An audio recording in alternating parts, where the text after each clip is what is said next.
Well, welcome. It's a chilly morning out there, so it's nice to be gathered together so we can create some breakthrough together. Why don't we start out with some announcements in case people are still gathering. Welcome to our online group. We always have great numbers online, so welcome.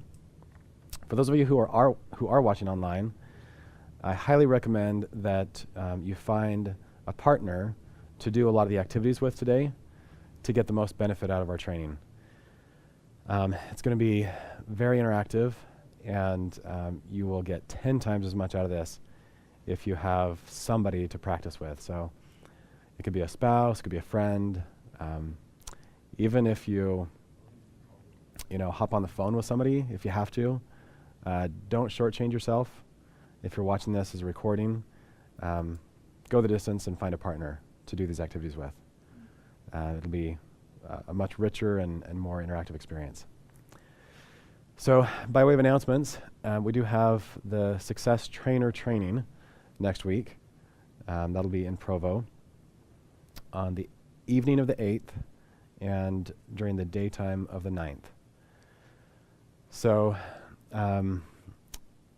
for those of you who are using the system, maybe you've been through a success challenge or started one, and you're ready to start training your team, this is an excellent chance for you to rub shoulders with top leaders, trainers, get some tips on how to be a better trainer, but also really master the basics of the whole success system.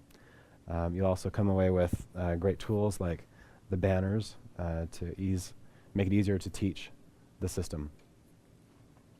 If you're doing Diamond Club, we have a discount for anybody who is registering for this event. Just put in the coupon code Diamond Club with no spaces, and you'll get a $75 discount off the Success Trainer training, and you still get all the tools. We do offer over $300 in tools with this, so the price of $199 is a bargain. You're getting the training for free because you get the value in tools. Alrighty.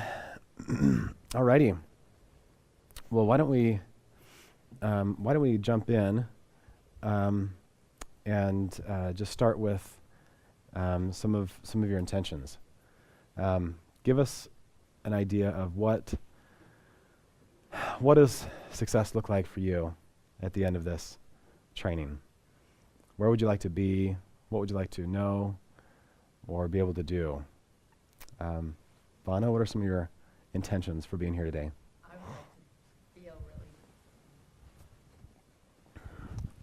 I would like to feel really comfortable mentoring. Okay. Like just have a plan and I really benefit as I'm mentoring so that they feel like they know where they want to go as well. Great. So improve your mentoring skills, be able to guide others. Excellent. Other intentions, what you'd like to get out of our training today? Yes.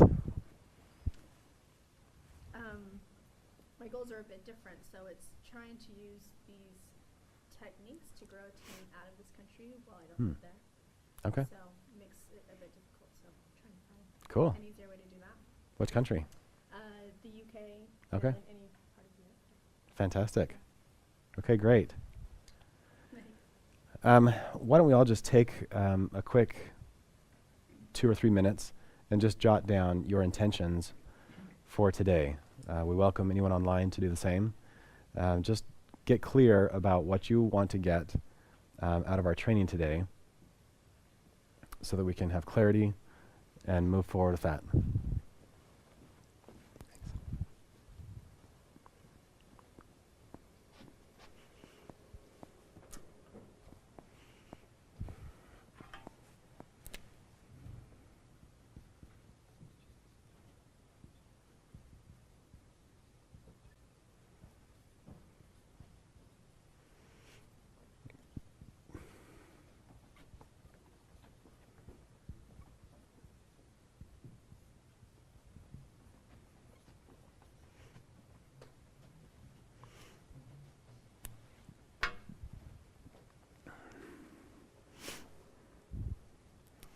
So for those of you just joining us on the online crowd, just get clear on your intention and declare it, put it to paper. I found you get so much more clarity just by committing things to paper. So what is your intention for watching this training?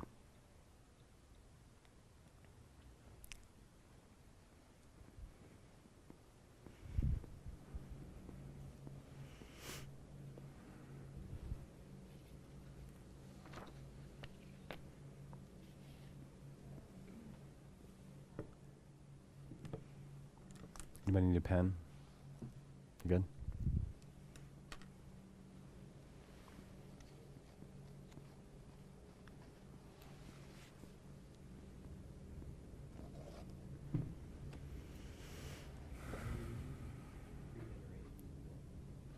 Uh-huh. So we're just taking a minute to invite you to write down on a piece of paper what your intention is. What does success look like in terms of when this training is over, what do you want to go away with? What would you like to have accomplished? What extra skills or knowledge would you like to have?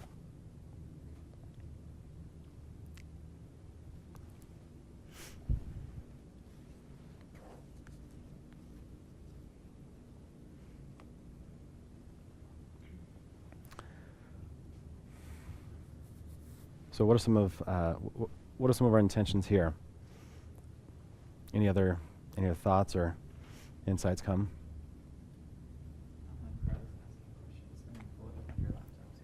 Oh, good. Okay, great. Why don't we start by defining what mentoring is? And by the way, Justin Lee is going to be joining us in the next hour, so you don't have to listen to my voice this whole time. He and I are extremely passionate about mentoring, and he's just a Jedi in this space, so you're going to love what he has to bring to this. So what is a mentor? How would you define a mentor, please, Lyle? Someone who inspires you to grow, reach beyond where you're at right now, Okay. accomplish your goals. Okay, so they inspire growth. They help reach goals. Was there something else you said too? Okay, great. What else would you add to that? What is a mentor? I like to think of a mentor as a guide. One of the quotes that we have in the lead guide is a leader, and you could say a mentor, is one who knows the way, goes the way, and shows the way. So I like that.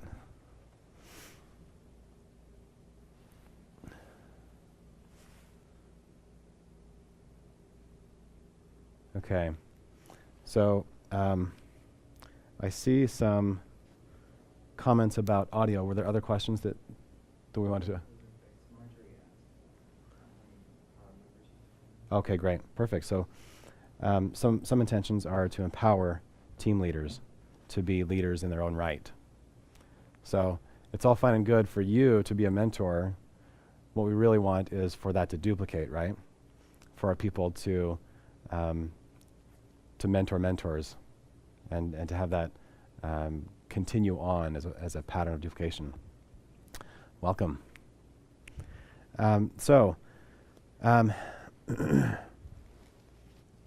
Today, as we dive into not only the art, but the science of mentoring, we're going to be talking about the three things, the three sets that we use in the system too. So we're going to be covering the mindset, the skill set, and the tool set. And as I said, it's going to be very interactive. So if you're watching online, find a partner, find someone that you can practice these exercises with to get the most benefit. And we're actually going to do it in reverse order. We're going to start with tool set just to lay a really practical foundation for mentoring. So let me ask you, what are some mentoring tools that are available to us in doTERRA?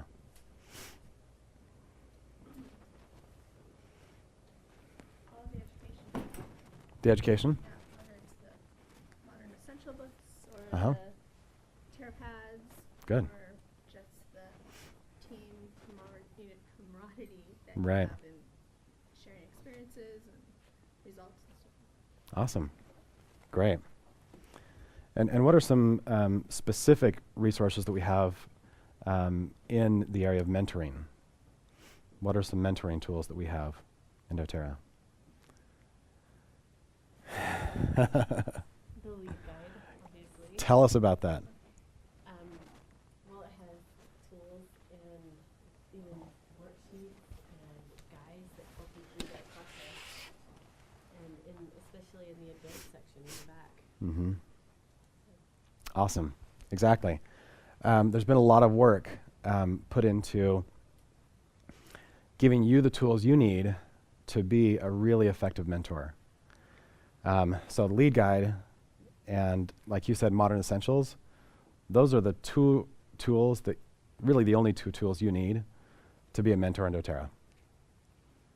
So you've got modern essentials so that you can mentor on product and health, and you've got the lead guide so you can mentor in the business. So in the success cycle, which section is mentor in? Right. And so do we only mentor once we have a thriving, huge team? No. From the first time you're talking to someone, you are a mentor. You're a guide. And you get to lead and inspire and connect in a way that affects change. So mentoring starts from the very beginning of your doTERRA journey and never ends. It's really one of my favorite parts of doTERRA is the mentoring that we get to do. So the lead guide. You've mentioned the worksheets. I think it's 142. Is that the page that it starts on?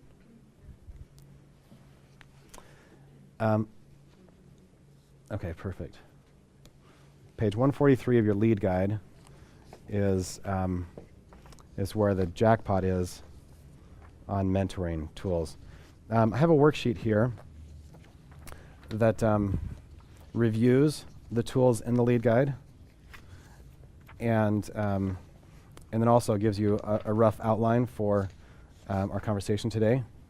For those of you watching online, this download is available at sharesuccess.com/mentor university.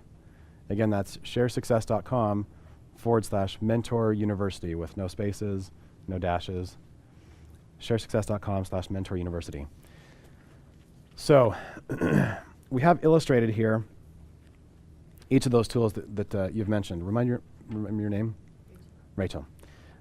So Rachel highlighted the weekly check-in, and then we also have these 4 tools. And I tried to illustrate this in a way so that you could see who the tools are for. So you guys know what mentee means? The person being mentored, right? I didn't know that word a while ago, not so long ago, and it's still kind of a weird word. Makes me think of manatee, but it's not a manatee. It's the person being mentored. So I divided this into what the mentee brings and then what the mentor uses. So the mentor uses the mentoring guide, Clear the Path, Power Mentoring, and the Builder Tracker. So whenever I go into a mentoring conversation, I make sure I have my lead guide with me. And before the mentoring begins, I make sure, if it's a regular mentoring, I make sure that the person I'm mentoring has filled out a weekly check-in. So the weekly check-in, as the name implies, is designed for a weekly review. It's not once a month, it's not once a year. This is the mentoring that takes place on a very regular basis every week. Now, if I'm going to be mentoring someone who's maybe 2, 3, 4 levels deep on my team that I'm not the enroller on, but they reach out to me and say, I'd like some mentoring, then I'm going to reach for the Power Mentoring form. And in the lead guide, what page is this? That was it. 149. So page 149 of your lead guide has the Power Mentoring form.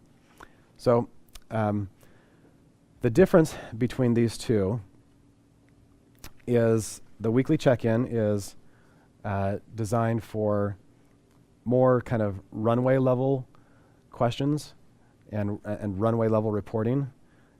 Power mentoring is more like 15 or 30,000 foot view of the business. So we're zooming out and taking a look at their belief levels. We're evaluating their proficiency in the 12 core actions on the Power Mentoring. So what this does is it creates a higher level view for both the mentor and the mentee to assess them and their business, to see how they're doing, where they're doing well, so we can celebrate the successes and find the opportunities for growth.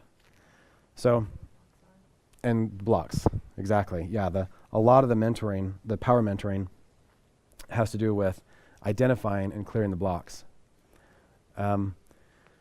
So I'm just looking for any questions. Okay, Chad, could you type in the address, sharesuccess.com/. Oh, you can't type? Oh, okay. Well, you can type it, but it won't allow URLs. Oh, okay. Okay. I guess I could write it up here. So the download, the worksheet that we're using is at ShareSuccess, if I can spell it right, sharesuccess.com/Mentor University.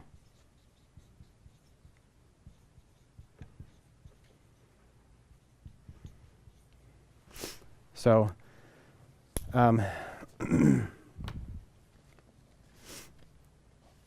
so let's talk about the weekly check-in.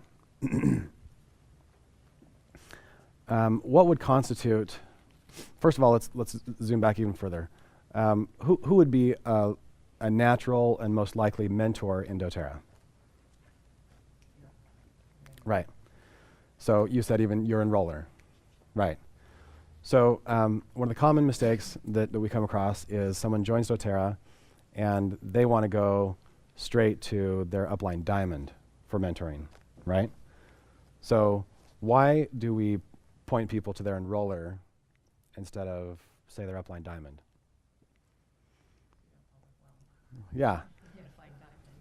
Yes, you don't need to overwhelm the upline diamond. Let me get the mic out there. Lyle? Well, not only would you not want to overwhelm them, but you also want to build the skill set in that person so that they can duplicate what the diamond has already done. Exactly. Also, that enrollee will have the most tight-knit relationship with their enroller. Mhm. They're going to know their ins and outs. Their enroller is going to know their history and their money blocks. Mm-hmm. I mean, hopefully, they would have the best knowledge Right. of it. So, Exactly. So the enroller is the person who is most organically connected to the person they're mentoring. They're going to have the most knowledge of their whole life, some of their specific blocks, and so they're going to be the one best suited to be their mentor on this weekly basis. Does that mean we can't receive mentoring from others? Of course not. Some of my favorite mentoring experiences have actually been not upline or downline, but crossline. Working with people on totally different teams, mentoring and receiving mentoring. So it's very narrow-minded to think that it has to be just your upline diamond or just your upline. Mentors exist all over, don't they? So the weekly check-in is that is that something you could do by text or by Facebook? Have that mentoring session? It does need to be, yeah. And in person's always best. Phone is next best. But I've never seen successful mentoring happen via, Facebook, text, email. It really is best to really connect with that person. And as Rachel said, in person is always ideal. So the weekly check-in. Now I wrote under that weekly check-in or success challenge. Why would I say or success challenge there? Rachel? Because the Success Challenge has weekly assignment sheets already Mhm. built into it where they're filling out basically the same form. Exactly. Only in addition, they're kind of tracking everything else they've done that week. So it's Yep. even better in some ways. It is. It's a very complete picture, and we built that weekly form on the weekly check-in. So what are some of the benefits? You mentioned that it asks more questions. Whenever you do a weekly check-in on paper, you've got to get it to the person, and so you could take a picture with your phone and text it to them for your conversation. You wouldn't just do that, and then, or you could fax or email it. And so sometimes there's just that extra step, and very often when we do that, I'm not looking at it until the time of our mentoring. With the Success Challenge, as soon as that person submits that, which is every Monday night in the challenge, then I can go in and see what they filled in. So I can see what their wins and victories are, what some of their blocks are. I can go in and I can be prepared as a mentor to meet them where they are. So the Success Challenge is a really great way. Currently, it only works to see your team members if you're on the Goddard's team. We're happy to open that up to other teams if the upline Blue Diamond just reaches out to us and we set that up. So the weekly check-in or Success Challenge is the foundational piece for mentoring on a regular basis. So if I'm the mentor, I'm going to be looking at the mentoring guide because it has the questions that guide me through the weekly check-in. So as I'm mentoring, I'm going to have a talking track to guide me to make sure that we're covering the most important things. So what are some of the questions that you're seeing there, Rachel, on the mentoring guide? Things like what's working in your business right now, Mm-hmm. and what do you want to experience more of? I see the 5 gates in all of this. Yeah, that's right. So why do you think we start with what's working? I think you really need to get a foundation Yeah. and reaffirm the positive, Yeah. because especially if they are having blocks and struggles, you want to make sure that they are solid and they know like that they've just celebrated their successes Yeah. and what's worked well, and then they're more prepared to tackle their challenges. Exactly. So the foundation of gratitude is so important. As we dive into some of their blocks or issues, just like Rachel said, you really do want to have that launching place be one of gratitude and positivity. So it makes all the difference. So that's going to be the basic tool, the foundational tool that I use as a mentor. Then we have the Clear the Path worksheet. The Clear the Path worksheet is 147, page 147. Now, have you ever used this before, Rachel, or anyone? Okay. So this one is a really useful tool. Once somebody has identified what one of their blocks is, we can then go into specific questions that we can go deeper and start to identify what can be improved? What are some areas that, for example, in present, let's say that we find out that they've got a vision board, they've got a solid plan, they're sharing oils and inviting people, and people are coming, but they're not having any enrollments. So go to the present section, and what are some of the questions? Would you mind reading some of the questions in present? How are you doing with your own presentations? How many? How often? Are you involving your audience in your classes? Are you giving attendees 3+ oil experiences in a class? Are you connecting emotionally with the audience through stories? Is it fun to be in your class? If you were attending your class, would you want to come back with guests?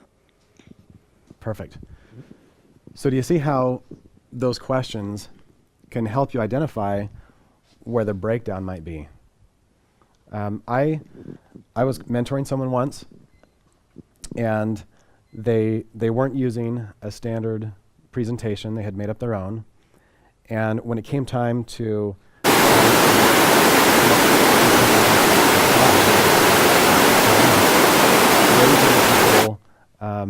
all 30+ kits to choose from, and they were given the option of retail versus preferred member versus IPC, and they were giving them building options at the same time. Would you like to choose this, or this building track? So if you multiplied all the choices along the path, there were over 150 different choices for people to join in at. Guess how many enrollments they had? 0. And they had driven to California to teach classes there and came back with no enrollments. How do you think that feels? That's pretty disappointing, isn't it? That's really disheartening. So if you're in that situation, how would you mentor this person? What would be your invitation if you just found that out? Simplify. Yeah. Keep it simple, right? I pulled out the medicine cabinet makeover and the choose a kit, and I said, this is all I use at a class, and this is all you need to use. It shows the 5 most popular kits, and we only offer IPC as the way to buy and join. Keep it simple. And we highlight the Natural Solutions Kit because it meets so many needs so well. So, yeah, this Clear the Blocks page is excellent for identifying what the blocks are, asking the right questions to help drill down and help people create success. Now, as the mentor, question. I don't know. I'll just stand close. Okay. Would you actually, are these just example questions that Mhm. you would ask your mentee? Mm-hmm. Obviously, there's other options, but these are meant to be as pure examples, right? Right. Yeah, I wouldn't just go in and start rattling off questions. Get familiar with the page so that in conversation you have some ammunition ready. But yeah, these are brainstorms, and we expect you as the leader to have inspiration and to know how to best serve the person that you're mentoring. That's part of the art of mentoring, which I love. Really connecting with the people and coming to meet their needs. So. I really like that it's in a question form because I have a hard time translating what I want to tell them into a question so that it comes from them. Right. So just for those online, she said she appreciates the fact that they're in question form so that the answers can come from the mentee, so that we're not telling, we're asking, and the answers are coming from within. And you've hit on a really crucial principle of mentoring. My foundational belief is that the answers are within us, that each of us has the answers that we need to thrive and be successful in every dimension of our lives. And so as mentors, we get to educate in the sense of that word, which the little definition of educate is to draw out. So you get to draw out of them. Okay. So the goal is to draw out of the person you're mentoring the answers that are already there, the answers that are within them. And isn't that great news as a mentor? That you don't have to have the answer to all of life's problems and to their success.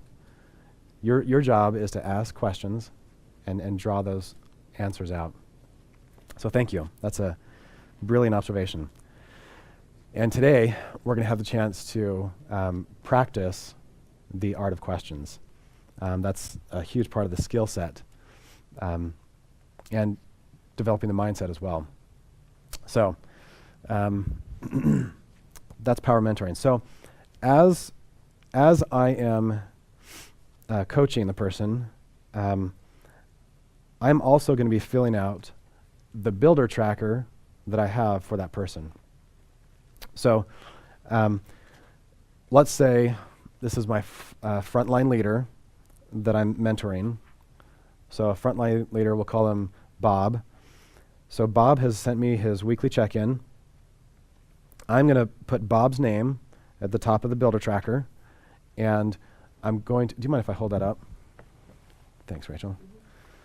So I'm going to put Bob's name here. I'm also going to put Bob's name right here. So where it says this builder under team growth, I'm going to put Bob's name there so that I can track his progress through the whole success path. So, and then under Bob, I'm going to put his main leaders, and then I have space for those key builders. So Bob is my first level, his key builder is my second level, their key builder is my third level. And these don't have to be literal levels. You know, maybe Bob has someone on his second or third level. We're just talking about key builders, right? So these are your qualifying legs that you're using. So as I fill out my builder tracker, I'm going to make sure that I'm including Bob so that I can see, you know, what is Bob's current role? Is he in doTERRA? Is he a customer, a sharer, a builder, or a leader? We used to say user, but that started to sound a little funny. Is he success trained? Has he been through the challenge or been through the lead guide on his own? And then we pencil in his goal dates for the different ranks. And then as he achieves those ranks, we pencil in the next goal and erase the goal that he's achieved. So the builder tracker is designed so that we can have a really clear view where they are in their business and where their people are. So, any questions there? Yeah. Would you use this every month? You said pencil in and then fill it in later. So Mhm. would you be going back to the same builder Um, tracker every yeah. time you have a weekly check-in? Absolutely. So this is You the fill in new one out. no. The builder tracker becomes kind of the permanent file that I have for my builders. So the question was, do I fill out a new builder tracker each session? No, I keep the same one. And there's a page that goes behind it of mentor notes. If you have bought the Success Planner, it has mentor notes. And so I'm going to go into more detail there about them and their team members and different issues. The other reason I do this is because Natalie and I do the business together. And we need to be able to both mentor effectively, regardless of who has done the mentoring in the past. So now we have a record, and either of us can pick up the builder tracker for this person and pick up where the other left off. So it's also really just a sign of courtesy to track what you're talking about with people. You know, if you're able to follow up them with very specific things, you know. Last week we talked about some money blocks, how you've been doing with those. You know, how did you do on the homework that we gave you last week, right? Just that having notes, and your team is going to grow to a size where you can't keep it all up here, okay? And so having a place to track that is really crucial. So any other questions on what a mentee brings and what a mentor brings? Pretty straightforward, right?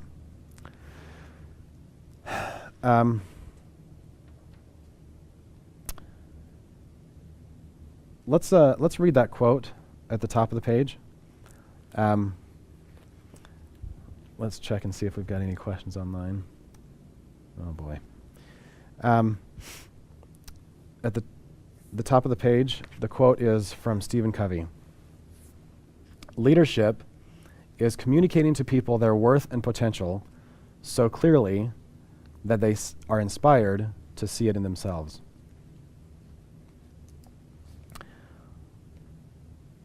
What does this quote inspire for you? What does it mean?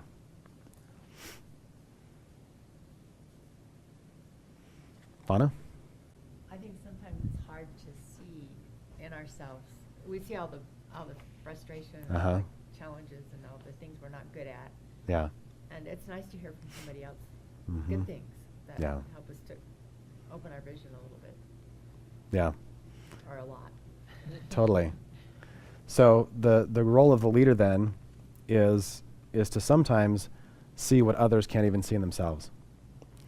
To see their gifts, their strengths, their leadership potential, and then to not only see it, but to what?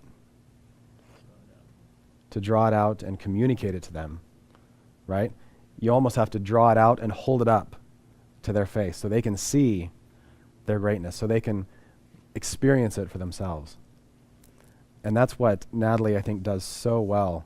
As I see her coach and mentor, she just has this gift for discovering the brilliance in others and then to hold it up for them to see for themselves. And it's a beautiful gift that we get to offer others as we mentor them. Did you have a comment? What a fun job. It is. It's a fun job, isn't it? I can't believe that I get paid to do what I do because it's so fun. We just love what we do. Can I share a quick story about Stephen Covey? I was at a business conference where he was presenting, and I always held him in this space of a kind of a stoic, always principle-centered, almost kind of a sterile space. I just thought of him as, I know my principles, I live by them, everyone do the same. But he told a story that was really touching to me and revealed a lot about his character and his mentors. He said that the person who had the most impact on his life was his mom. And when he was a boy, she would look at him and she would say, "Stephen, you are such a smart boy. You are so gifted. You have so much to offer the world, and you will do great things." Imagine the impact of that. Imagine what a key role this mother played in one of the world's greatest minds. How much of who he became was affected by his mother and how she saw greatness in him. I think it was a large part. So, could you log in to this? Is that what you call our leaders are doing to our children? Yes, we call it our genealogy. In the back office, you look at your family tree and We're mothering. Yep, it is mothering. It is, and that's one of the temptations too, is to become a mother hen, helicopter parent. It's one of the keys of mentoring, and we'll discuss this on the back of your worksheet. Is to connect powerfully, and then to step back. Yeah.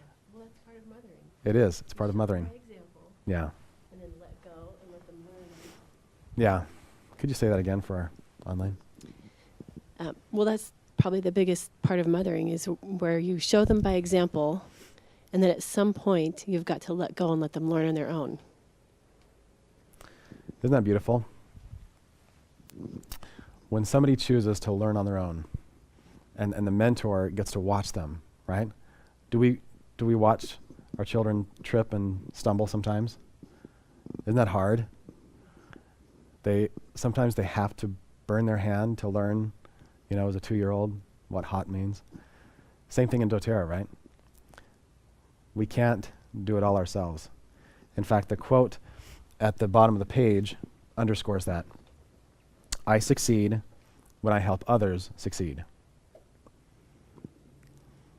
If you guys have looked at the rank charts and understand how the ranks work, you know that the only way to be successful in doTERRA is by helping others succeed. It's not about how many people you've enrolled. It's not about how many classes you've taught. It's about helping others be successful. So part of that is releasing and letting people trip and fall and learn along the way. Some people are having some questions about the page numbering. From version 2 of the lead guide to version 3, there were some page changes. But if you go to sharesuccess.com/library, we have an index there that translates the page numbers from 2 to 3. So we've been referring to the page numbers in the latest version, the third edition.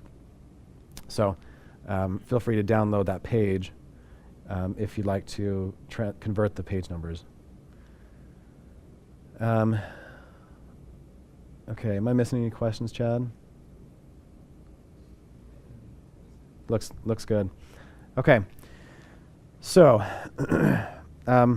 let's start diving into some skill set.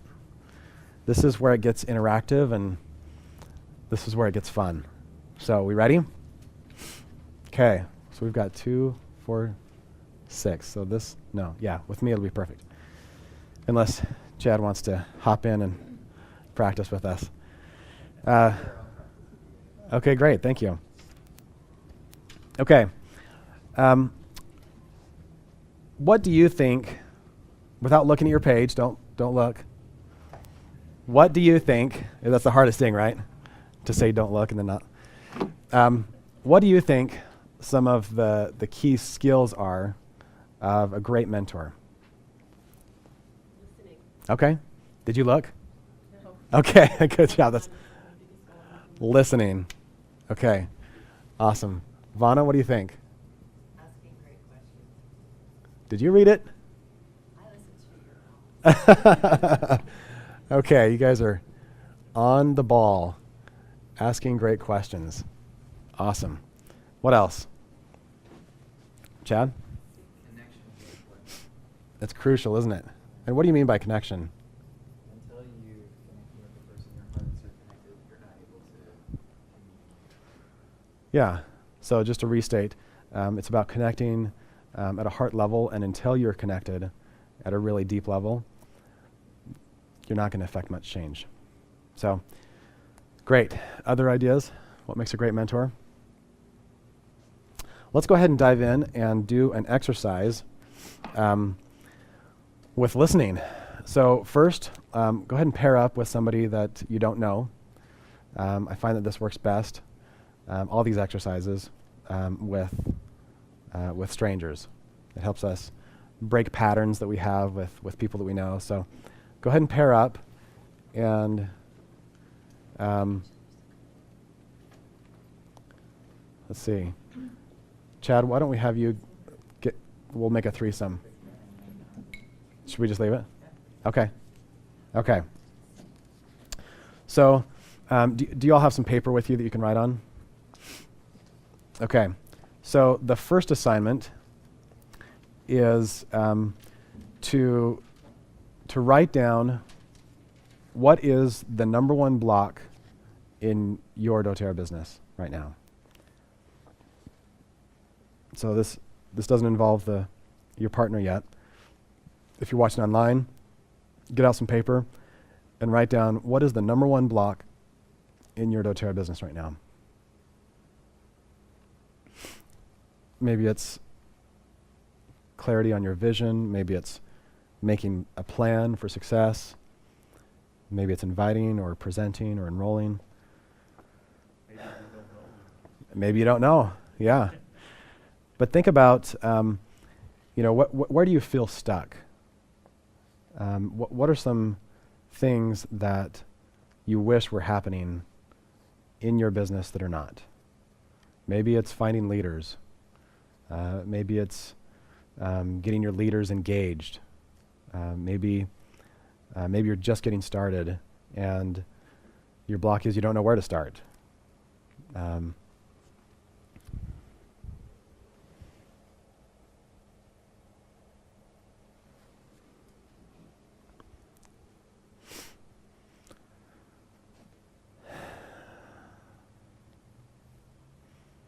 So what's the number one block in your doTERRA business?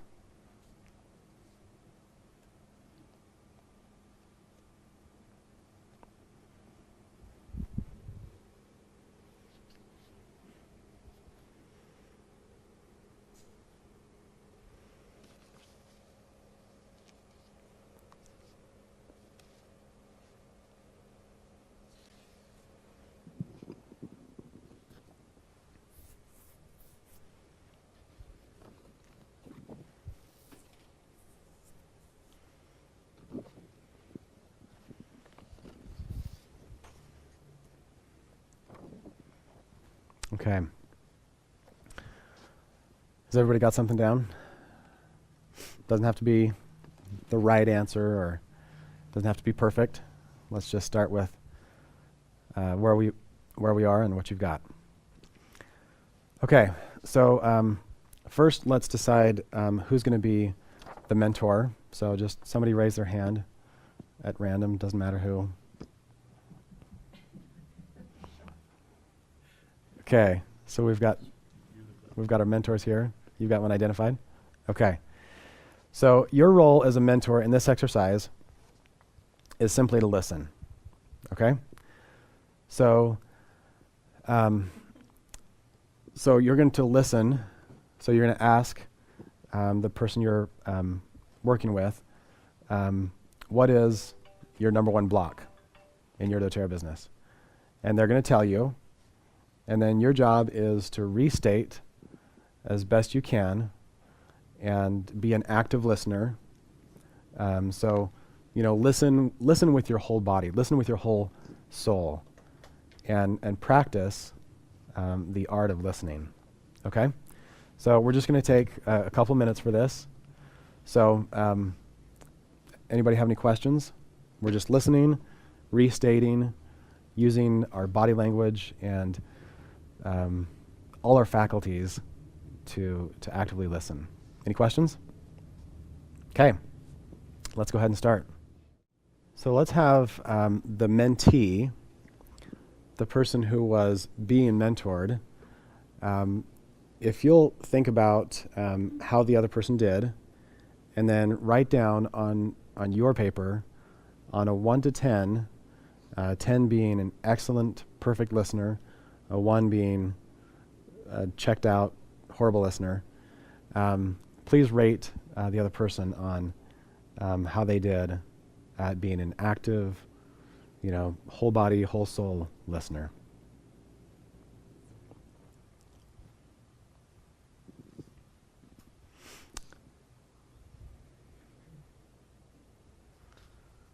Okay. Now, let's go ahead and switch it now and switch roles so the mentor becomes the mentee and vice versa. Okay, so the other person is now going to be the mentor and ask what your mentee's number one block is and be the active listener. So go ahead and begin.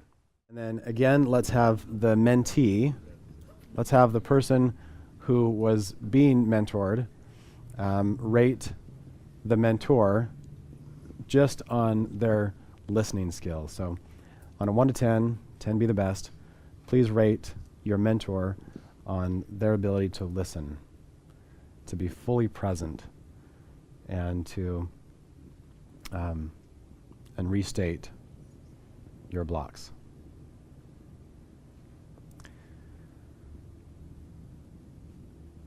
Now let me ask you a question. Does it matter what you think of your skills or what others think of your skills? So let's go ahead and receive the feedback from the person we worked with on your listening skills, so that if you'd like to, you can take this feedback and improve it if you'd like. Okay? And again, this is just feedback, right? This is their experience, and so as is always the case with feedback, we can be devastated when we receive feedback, or we can just see it for what it is. This is this person's experience. That's all. This is their experience, and I can choose to do with it what I want. So let's go ahead and share the number that you gave the other person, and share any suggestions you have of how they might be a better active listener. Okay? Is everyone here open for feedback? Okay. So let's go ahead and share your numbers and any feedback you've got. Okay. From what I overheard, it sounded like we had mostly high scores, so maybe there wasn't a lot of feedback to give. Is that the general consensus? We have some pretty good listeners in the group. I don't know if that's spying, but I get a sense that we're all pretty good listeners here. So how'd you feel? How'd you do? Lyle. I felt like the person was very engaged, and I loved it that they smiled and restated and just tried to understand. And I think they have been there before too. Good. Because my challenge was one that everyone has. So, thank you. Excellent. Okay. So you're lucky enough to have an active listener for a mentor. Great. Any other experiences that you had or insights from this exercise? Yes. I think I'm going to walk out of here a better leader Mm-hmm. and a motivated person, because this person I didn't even know when I walked in here listened with love, and she really cared about my situation, and her feedback was very inspiring to me. Excellent. It was a beautiful experience. Fantastic. Thank you for sharing, and thank you for mentoring. Okay, Rachel. I really loved feeling the power of having the answers within. Mm-hmm. Just having the chance and the opportunity, being given the opportunity to sit and draw this out of myself instead of just having it being shoved into the back of my mind and focusing on the block. Just being asked a question and letting myself kind of reach past the block in my own mind and knowing the answers are there really, really helps. So if you utilize that and flip it as being the mentor, and you just understand that you know that person knows the answers, they're down there, they're deep inside, your job is just to draw them out. So just to be able to feel that power and utilize that with someone else is really good. Fantastic. Thank you. It's powerful, isn't it? Let's in the interest of time, go on to the next step of asking questions. And in order to address this particular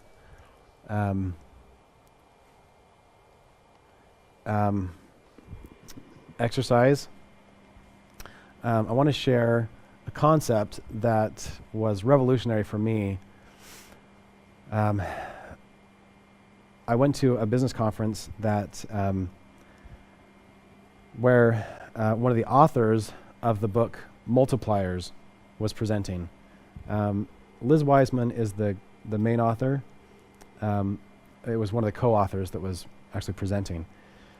And I'm just going to show this video, and then we'll have a little conversation about asking questions. What is the fate of the the smart and the talented. The corporate world finds smart, talented people and promotes them into management. But many of these leaders never look beyond their own capability to see the full genius on their team. Have you ever worked around someone who made you feel smarter and more capable? We call these leaders multipliers. Have you ever worked around someone who made you question your own intelligence? We call these leaders diminishers. They may hire smart people, but they quickly put other people in the background. They are smart leaders, but they shut down the smarts of others. Diminishers come at such a high cost, they waste talent and intellect that sits right in front of them. Organizations can't afford diminishers. I worked in senior management at Oracle for 17 years, and I worked around a lot of really smart executives. I saw how some leaders literally shut down brain power in the people around them. Yet other leaders seem to amplify the intelligence of the people around them. These leaders were multipliers, intelligence multipliers. I saw this pattern with other executives, and I was determined to research this to find out why. My first discovery was my research partner, Greg McEwen, at the Stanford Graduate School of Business. Together, we studied 150 leaders in 35 companies over 4 continents in pursuit of one really big question. Why do some leaders drain intelligence while others amplify it? So what did we find? We found that diminishers and multipliers did many things alike, but a small number of things differently. 5 in particular. Multipliers act as talent magnets, liberators, challengers, debate makers, and investors. Multipliers get so much brain power from their people that the workforce is essentially doubled for free. Multipliers come from all walks of life, from corporate boardrooms to our school's classrooms. They are leaders like Lutz Ziob, Bill Campbell, Wangari Maathai, and many more. These people are real, and the way they lead can be learned and it can be developed. What would happen in your organization if you operated more like a multiplier?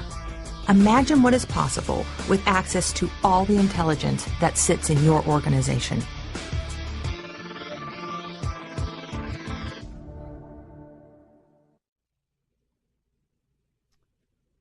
Okay, so how many of you have ever worked for or worked with a multiplier?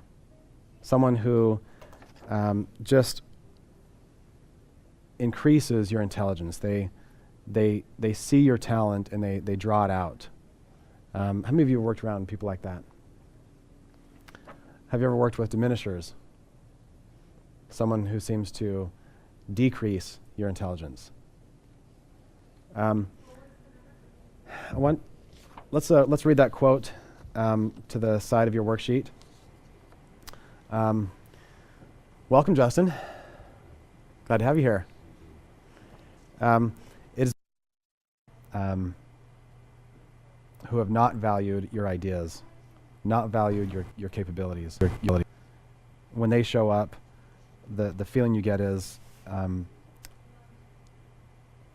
if you all get what I want done, that's all that matters. So the focus is on them and their objectives instead of you and your talents, your gifts, your intelligence. Who are some diminishers?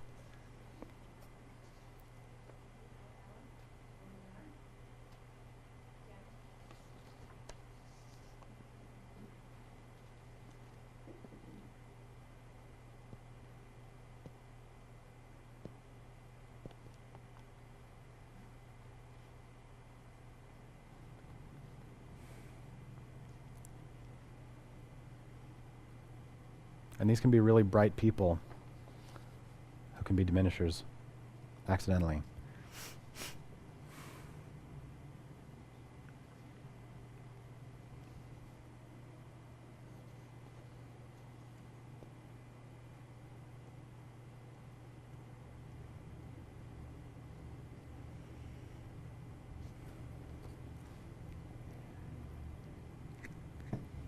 Okay, has everybody got at least one of each?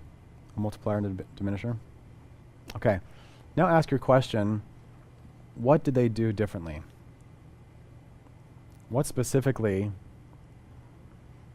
did they do, on a day-to-day basis that changed so fundamentally your experience with them?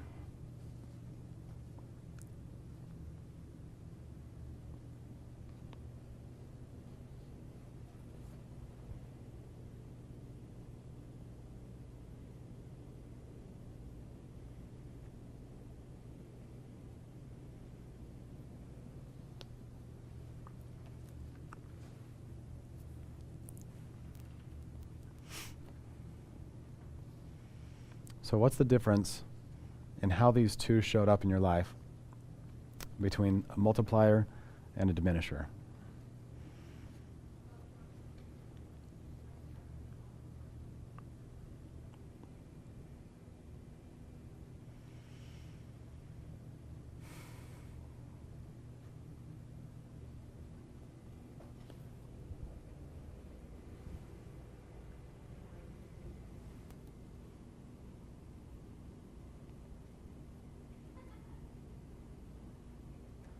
Okay, so who'd be willing to share some of the differences of what they did, these diminishers versus the multipliers?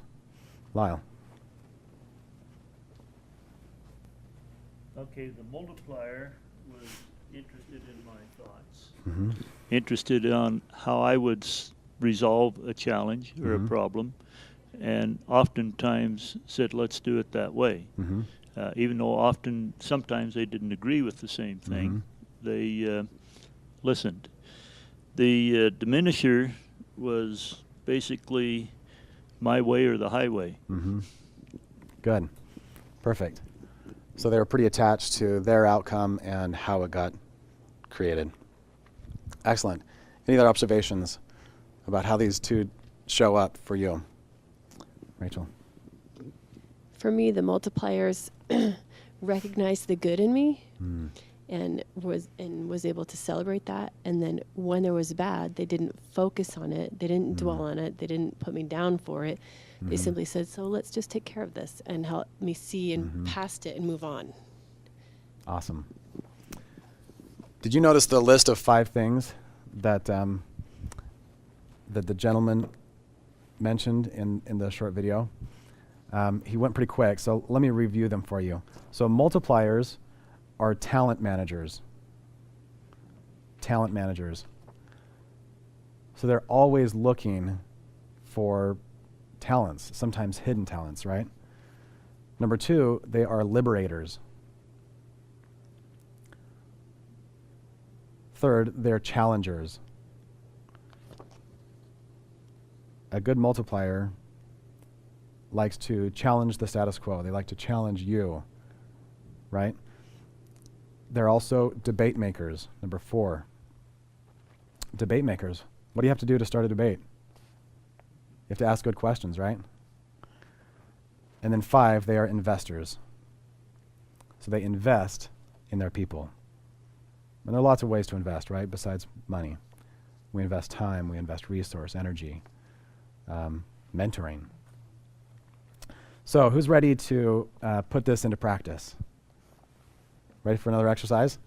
Okay, if you'll pair up with somebody that you don't know and didn't come with, so someone different than our first partners, then we're going to do an exercise on asking questions. So go ahead and get in a pair.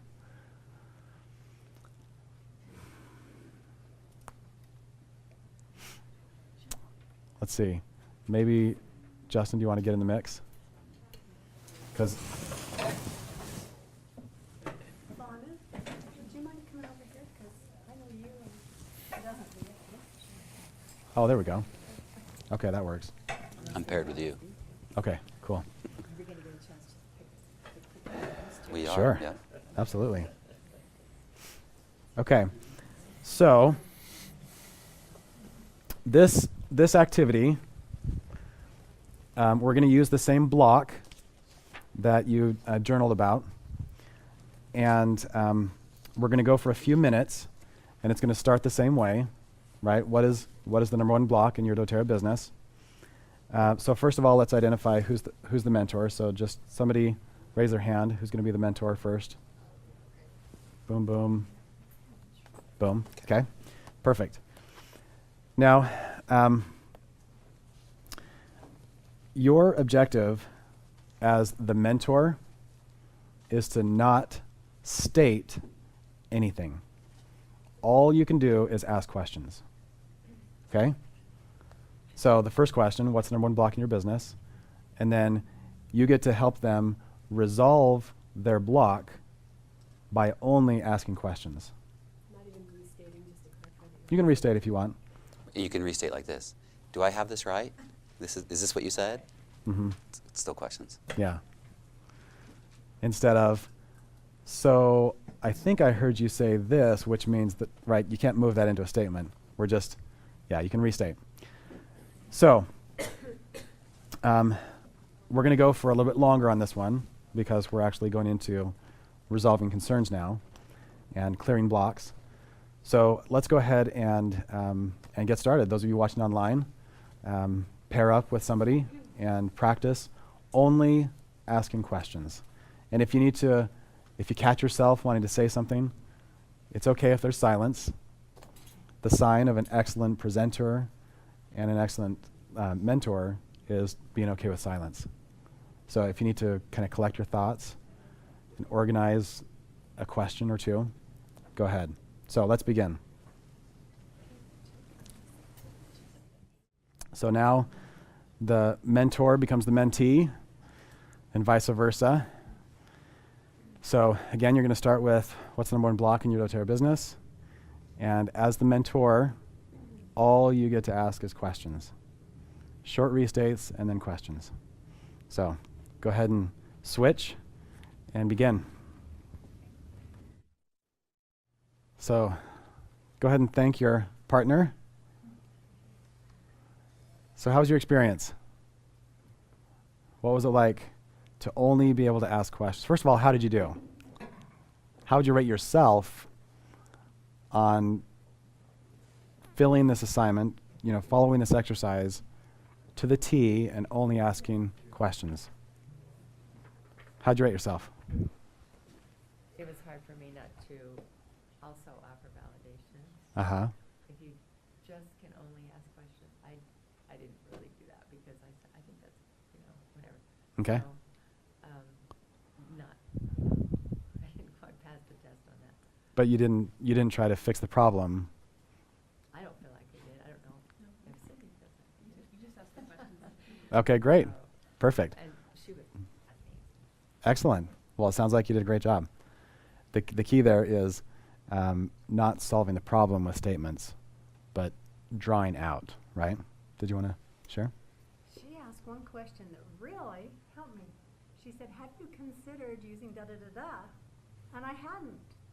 She didn't tell me, but she invited me to want to look into it. I thought that was excellent questioning. Great. That's one of the questions that James Stevens has taught me and uses in a lot of his mentoring. Rather than just telling them the answer, posing it as a question. Have you considered such and such? And so it also gives them the benefit of the doubt, right? That they may have already found the solution and maybe just haven't implemented it. Cool. So now let's do the scoring. Okay? So each of you has had a chance now to be a mentee. So as the mentee, please rate your partner on their ability to ask questions. Okay?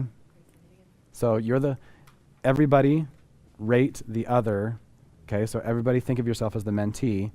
Rate your partner on their ability to ask thoughtful questions, to lead you to a better place, lead you to answers that are within you by asking questions.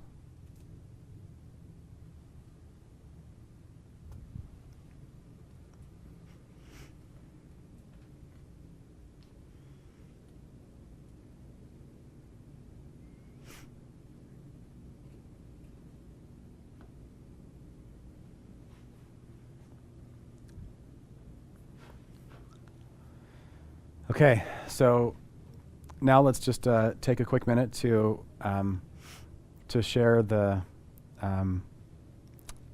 score, the rating that you that was your experience, and also any feedback that you have with your partner. So you're sharing the score and any constructive feedback to help them ask questions that are drawing things out of others as a mentor. Go ahead. Okay. So did you learn anything from the feedback you received?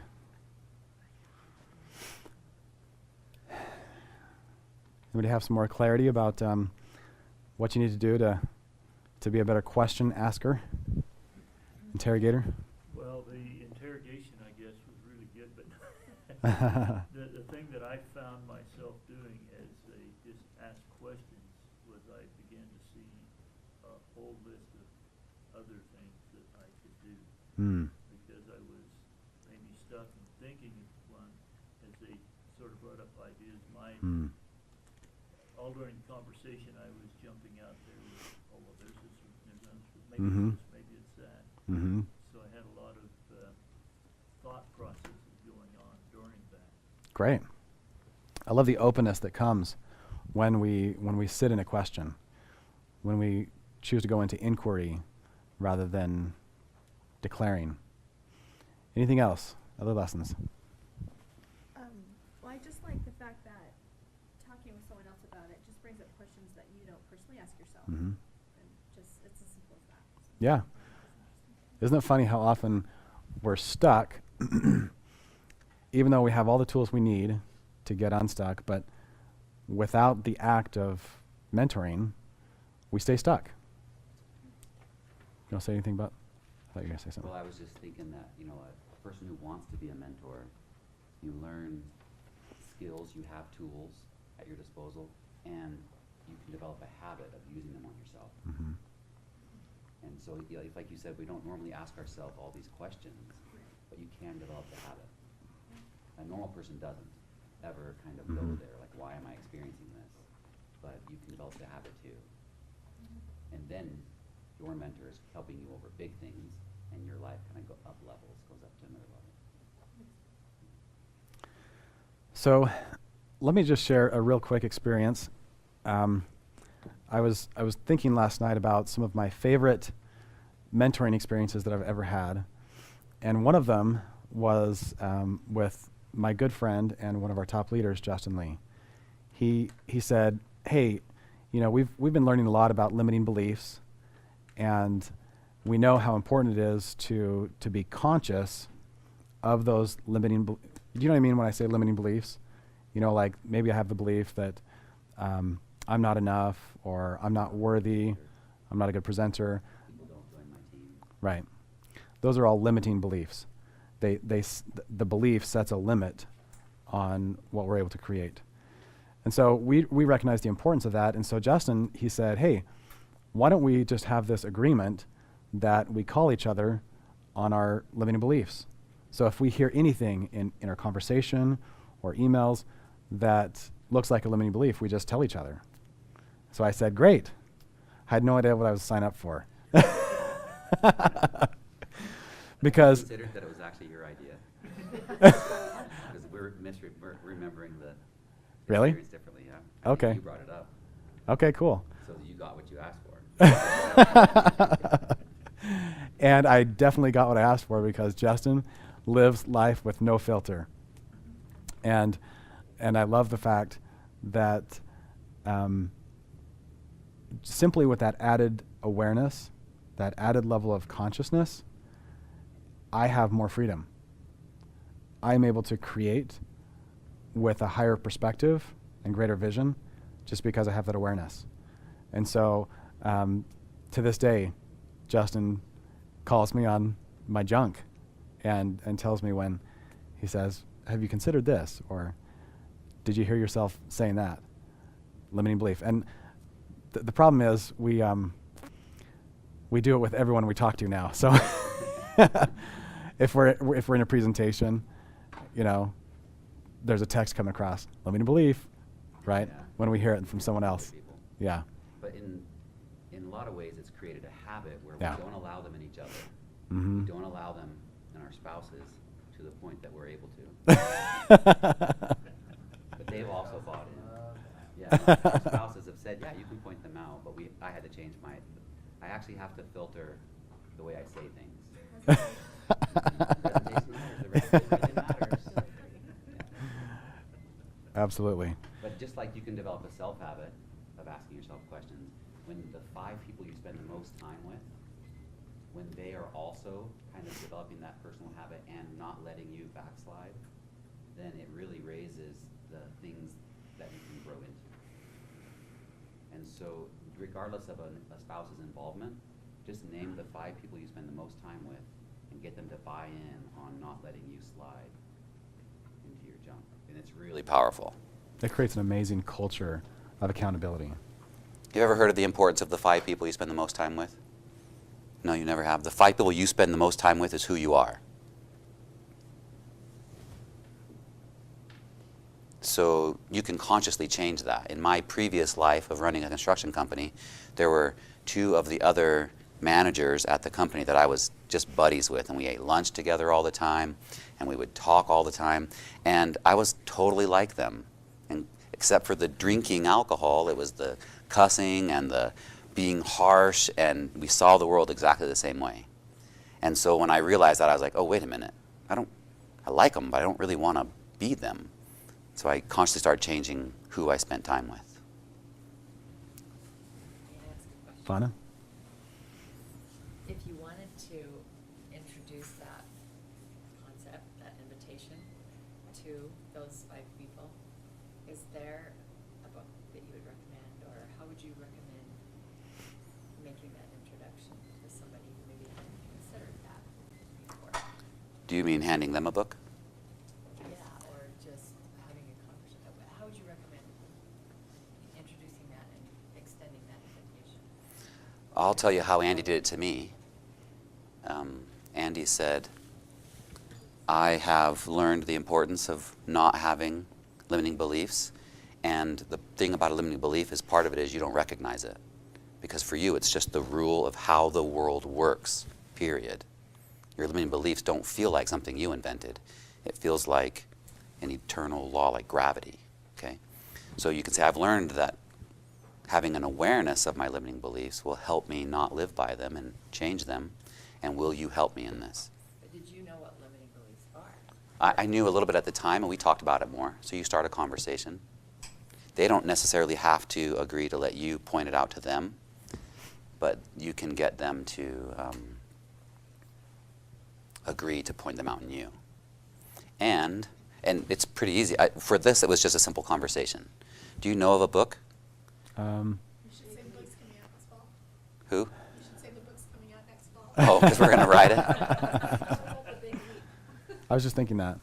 Yeah, The Big Leap is really good about ulping, coming over your natural limits. I think that if you want something that's more secular, I have no idea if that book's secular or not. It is. In my opinion, The Millionaire Mind from Mhm. T. Harv Eker, which is a big-time bestseller, it's totally focused on this, changing the way you think and how the way you think it determines what you get, which is another way of saying it's a limiting belief.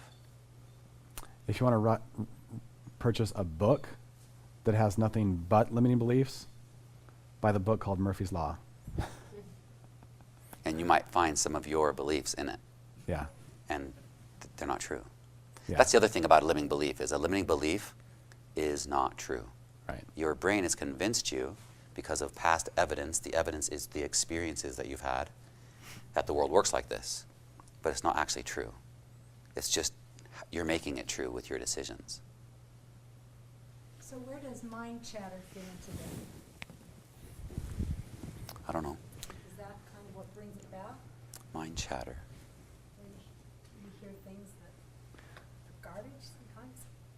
I mean, I think we're all, I think limiting beliefs are created generationally. We've been handed down lots of beliefs about ourselves, our worth, our relationship to others, So if that's what you mean by chatter, absolutely, it's you know, it's a little bit of poison that's getting spread virally. Yeah. Any other thoughts or questions on? Author of Murphy's Law. Well, I've seen a book before that was, you know, that just had a bunch of it. You know, if something can break, it will. I can't even think of it right now, but it was a whole book of it, and I don't recommend that you read that Study it. every night before you go into bed. But it would be interesting, you know, just to pick it up and see if it's in your thoughts. You know, I would just Google Murphy's Law, and I'm sure you'll find a billion. So I haven't had a chance yet to formally introduce Justin, so I'll just say a few quick words. It's been just a pure gift to have someone in doTERRA who is not only an amazing leader and self-reliant and inspirational in their own right, but who's also a friend. Justin is one person in doTERRA that I could see spending the rest of my life, you know, just working closely together and loving it. Justin and Tana are blue diamonds in doTERRA, and recently Justin has taken his passion and commitment to mentoring to a whole new level, bringing on his own coach and mentor and attending trainings focused solely on mentoring. So he is perfectly qualified to lead us through the mindset of a mentor. Thank you for that warm introduction. He said it was a gift having me around. And did you ever open that present when you were a kid and you're like, I didn't really want this? It grows on you maybe over time as it sits on your shelf and you use it, but yeah, well, maybe. Thank well, you. I can just I can just tell you there's been times in the beginning where I still had lots more rough edges, you know, as I got used to being around. And I'm sure I caused them some doubt, like, man, did we really want this present or not? So we weathered the storm. Let's talk about the mindset of a mentor. Okay, it's the bottom of your sheet. We have intentionally skipped the piece right in the middle there, the Mentor University website. We're going to come back to that because it dovetails well with some of the other things we're going to go over. Let's talk about the mindset. And Lyle, I think in both of your comments that I've heard, you've talked about that first mindset component, the non-attachment. You've talked about how the multiplier in your life was kind of committed to helping you find what you wanted to do to solve your problem or situation, where the diminisher was kind of directing you, do it my way.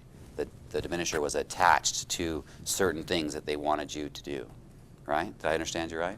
And then in this exercise we just did, the forcing you just to ask questions opened up lots of possible routes that the person could take and that could define their situation. And that's what we mean by non-attachment, is the mentor is not really attached to the outcome. Even though you want your person, that your mentee, that you're helping, to grow, to have breakthrough, to experience life much better. Many times on your team, you want them to rank advance. But if they aren't ready for it that month, that means you're unattached to it. A mentor never starts a statement, I need you to be at this volume. A mentor says, what volume do you want to be at? What rank do you want to be at? And then we'll try to think of a way, okay, let's inspire them so we can be at the same spot. But if you can't, if you can't inspire them there, then you keep mentoring, not directing. Okay? I've seen a lot of destruction on teams when the person in the mentor's role takes a diminisher role by having statements that serve them, because they're attached to their team's volume that month. Okay, very attached. And the person then feels, my worth to you is only at 3,000 PV, not the 2,500 I normally hit, right? You like me at 3,000, you don't like me at 25, right? Then you kind of messed up the mentoring environment. You're not in a position to have influence. Okay. Any other thoughts on non-attachment? Okay. There are some things as a mentor you are attached to. It's just never that person's worth or that person's production. Okay. So So you're unattached to the outcome, basically, of your conversation. All right. Belief. Andy, you talk about belief all the time. This is probably the only time we've been together that I've been able to talk about belief. So what do you think are some of the things that the mentor believes in a mentoring situation? What are some of the things that are foremost in your mind?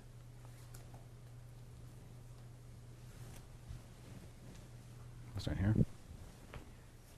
They believe that the answers are within the mentee. Very good. It's so important, too, because if the mentee solves their own problem in their mind, like if they come up with a solution, they're more likely to do it because they laid out the path. Okay? There is a time when the mentor has to step in when the mentee can't come up with anything. Okay? When they're stuck, that's the mentor's job to come in and maybe declare something. But when the mentee has a path and it's not really what the mentor would do, you're unattached, you let them do it. You encourage them to do it. Awesome. It's along the same. Same thing. Okay, cool. Have you ever had somebody come up to you and they kind of tell you all kinds of things about themselves, their limiting beliefs, their negative statements, that you know just by knowing the potential in any human, they can't be true? If someone comes to tell you, can't be a good presenter, or people don't join my team, or people don't want to be leaders, everybody just wants to be a customer, or I can never forgive so-and-so for doing this thing, or people never forgive me, or people abandon me all the time, people betray me all the time, right? Just because of the fact that there are people on the planet that doesn't happen to, that is not true about that person. It's something they're creating. And so then the mentor has to have a belief kind of the positive things about that person. And you have to choose to see them in their best light, even when they're spewing their worst light. A mentor chooses to be a target. Okay? When you're trying to help other people and they're in a negative pattern, you become their next target. So your belief has to be beyond the fact that they're still got you in the crosshairs and are kind of attacking you.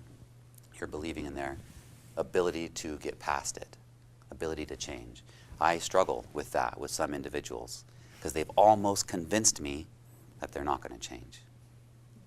Almost. When I'm at a low point, I believe it. And when I'm at a high point, I don't believe it. Okay? People are coming through your minds maybe a little bit? Any other thoughts on belief? Okay, we kind of already talked about, yeah, Lyle's got something. Well, I guess the one thing that in earlier discussion, the belief of gratitude for that person, or the gift of allowing them, or basically validating them, and then maybe moving on. But I think it's a belief that as a mentor, you always have to be in a grateful attitude or a grateful position to be effective. Yeah, that's awesome. Yeah. It's hard to be grateful when there's problems. And when you're a mentor, you, by nature of your role, are choosing to go where the problems are and help find solutions there. So it seems like there's always problems wherever you are, right? But I love that, being grateful for it. Yeah. Anything else? Mhm.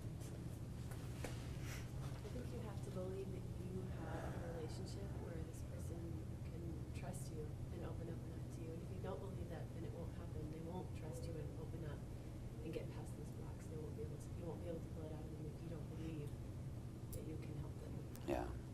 Can you see how that question activity can help that? Yeah. The other person starts trusting too when you're just asking questions, getting clearer. I've recently learned the value of restating, especially when the stakes are very high, when people are very, very emotionally charged. A conscious restatement of each other's feelings, beliefs, where they are, creates a lot of trust because all of a sudden they feel understood. All the walls come down. It's really nice to see that. And that's big blessing where you can feel really grateful when people are choosing to trust. Cool. Any other mindsets? We have some other bullet points there. What do you think? What would you look for in a mentor? What kind of person do you think it takes to be an effective mentor?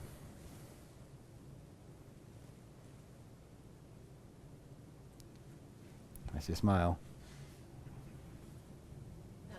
Obviously, you have to look for someone who's going to build you up. Why would you seek out a mentor who's going to focus on the negative and be critical and say, okay, well, these are all the problems, let's fix them. But if you first focus on the positives and Yeah. the successes, and then when there comes a challenge, say, well, you're really good at this happening. Mm-hmm. Why can't we tackle it this way? You know, Mm-hmm. you want to seek a mentor who's going to build you up. Great point. Excellent. Yes. You have to live the life yourself too. Why do they want to mentor if you're not doing what they need to learn? Yeah.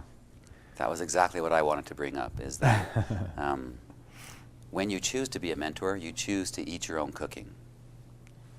Okay? You choose to do what you're telling other people to do. And the tools that Andy went over earlier today, he uses. The people he mentors fill those forms out, and Andy refers to them. That's one way of eating your own cooking, of doing what you say. What does it? Do as I say, not as I do? Mm-hmm. The opposite of that. Right? So you're asking people to do things that you yourself have done. And there's some really cool tools that we're going to show you in the next hour, where all of them are, if you expect someone to use this tool to get through to have a breakthrough, you have to do the tool yourself. Okay? So that you have personal experience. A common situation that I see, I'll just tell this story real quickly. We had a couple on our team. He had a really good job. She needed to go diamond for him to come home, was their belief. And so she put on her vision board, bring my husband home. So she hit the rank of diamond so that he could come home. He came home, and within a couple months, their marriage was on the rocks, and she was looking for jobs for him on the internet. Because, for example, she was asking him to mentor team members. So he has never taught a single class in doTERRA, never enrolled, never invited his own people, and now he's trying to mentor his team on all those things. How does that work? Not so hot, right? Now, they had a lot of other factors too, right? It wasn't just mentoring outside of your cooking or your expertise. But that was a really big one, and one that I see pretty commonly in doTERRA. Sometimes we expect a spouse who hasn't been down this path to have the same level of knowledge, proficiency that we do. So, yeah, eat your own cooking. Yeah, definitely. Okay, that was the last one I wanted to bring up. Have any of you turned your paper over? Okay, this is a very critical document, a really exciting document right here. It's called the Mentoring Agreement. And if you were to get a professional mentor that you would pay hundreds or thousands of dollars to mentor you, they would start out by having you sign an agreement. Okay? Because a mentor knows that, in fact, a very wise mentor will turn you away if you expect them to solve your problems. And so in the agreement, they lay out what you are going to do and what they are going to do. Okay? And so we created this mentoring agreement right along the lines of doTERRA. So let's go over it, and you can see it feeds into your last comment too, how the mentor is doing what they're saying other people to do, telling other people to do. So this agreement is what you use when people want to mentor with you, or even if they're in a certain part of your team, if you want to mentor them, you have them sign this agreement, okay? It's a two-way agreement. It's kind of like a contract, and there's things on for each side, okay, to follow through and have done. Right there in the top is kind of your conversation with the person who wants mentoring, okay? Something along those lines. You don't have to use those exact words, but you need to kind of have that on tap. And then these three columns right there, the blue, the green, and the orange, are sort of the level that they commit to. This is where they tell you how much mentoring they want. All right? So in the blue, they qualify to receive mentoring by doing the success habits 1 to 5 hours a week. That's not very much, right? It's a very low buy-in. It's a very low level of commitment on their part. And so this is important because sometimes someone on your team who is doing that much work wants to talk to you every day. And that's a person who wants you to solve their problems. They want you to build their business. They want you to kind of do the work, right? But in your mind, you say, if they're only doing success habits, which means building their business, only 5 hours a week, how much time do they get from you? Right there at the bottom, a weekly team call. So they listen to the recording or pick up the phone when you do a team call. It's less personalized and it's less of your time. It's exactly equal to how much time they're kind of putting into their business. Does that make sense? Now, And we recommend creating a space in that call for questions and answers. there's some announcements and some general things, like maybe the promotions that are going on, and then some question and answer. Okay? Team calls are really effective that way. Now, I forgot what I was going to say about that, but we suggest if you don't have a team call, they can jump onto someone else's. There is a certain level when you should have one. At about diamond is when you should have a team call. Up until then, don't worry about it too much, okay? You and the person who wants mentoring from you can jump onto your diamond's call if you're not a diamond yet, okay? Oh, this is what I want to say. Boundaries are extremely important, okay? Don't talk to Andy about boundaries. He can tell you what not to do. If you want a coach or a mentor, I'm not your guy. No. Now, are boundaries critical to your success? No. They're critical to your peace of mind. Okay? Boundaries are critical to your peace of mind. And depending on your personality type, they can be critical to your success as well. Certain personality types do better with no boundaries. As a mentor, we're creating boundaries on your team because mentoring is time consuming. And so by creating some boundaries with your time, you're also being able to show up better as a mentor and mentor more people. Mentor the right people. Certain people on your team are going to take a lot of time, but they're also the ones who are going to have the most production on your team. Okay? We're creating that for you here with boundaries. Does anybody have any problem with boundaries? Anybody resisting, except for Andy? Anybody resisting boundaries, or would you like to have a little bit clearer defined boundaries? Okay. We love them. Okay, in the middle, this is more personalized. Look at what they're bringing. They're bringing 8 to 19 hours per week of the success habits. Okay? That means they're hosting classes, they're teaching. Okay? And they're filling out the power mentoring sheet and sending it to you. That means every week they're going through that, okay? Now, they get the team call, but they get 6 to 12, wait a minute, time investment. How much do they get, Andy? We used to have it written down there. This one here? Yeah. This would be, monthly. Monthly mentor call. So right there, monthly mentor call. So that means once a month, you would get, however long your calls are, 30 minutes to an hour is generally how long it takes me to have a complete conversation. So I block out an hour, and sometimes the call goes 45 minutes or even less. On like a great week when they're just running high, it's fine. And this is a one-on-one call. One-on-one, just you. So there are several people on my team, and I love talking to them. It's just not every week. Okay? And they love talking to me once a month. It's just great. Okay? And you see, these are people who are building, but they're not on your front line. Okay? They're not super close to you. The last one is people who are on your front line or who are your qualifying leg. They are fully engaging, just like the person in the green. They're sending in their weekly check-in. They're getting success trained through a challenge, and they're getting a weekly mentor call with you. One of the ways to distinguish if you should put someone on your front line are those activities right there. If they're agreeing to it, even though they're fairly brand new, if they're agreeing to that, then you think, hey, that's a person that should be really close to me. Okay? Questions?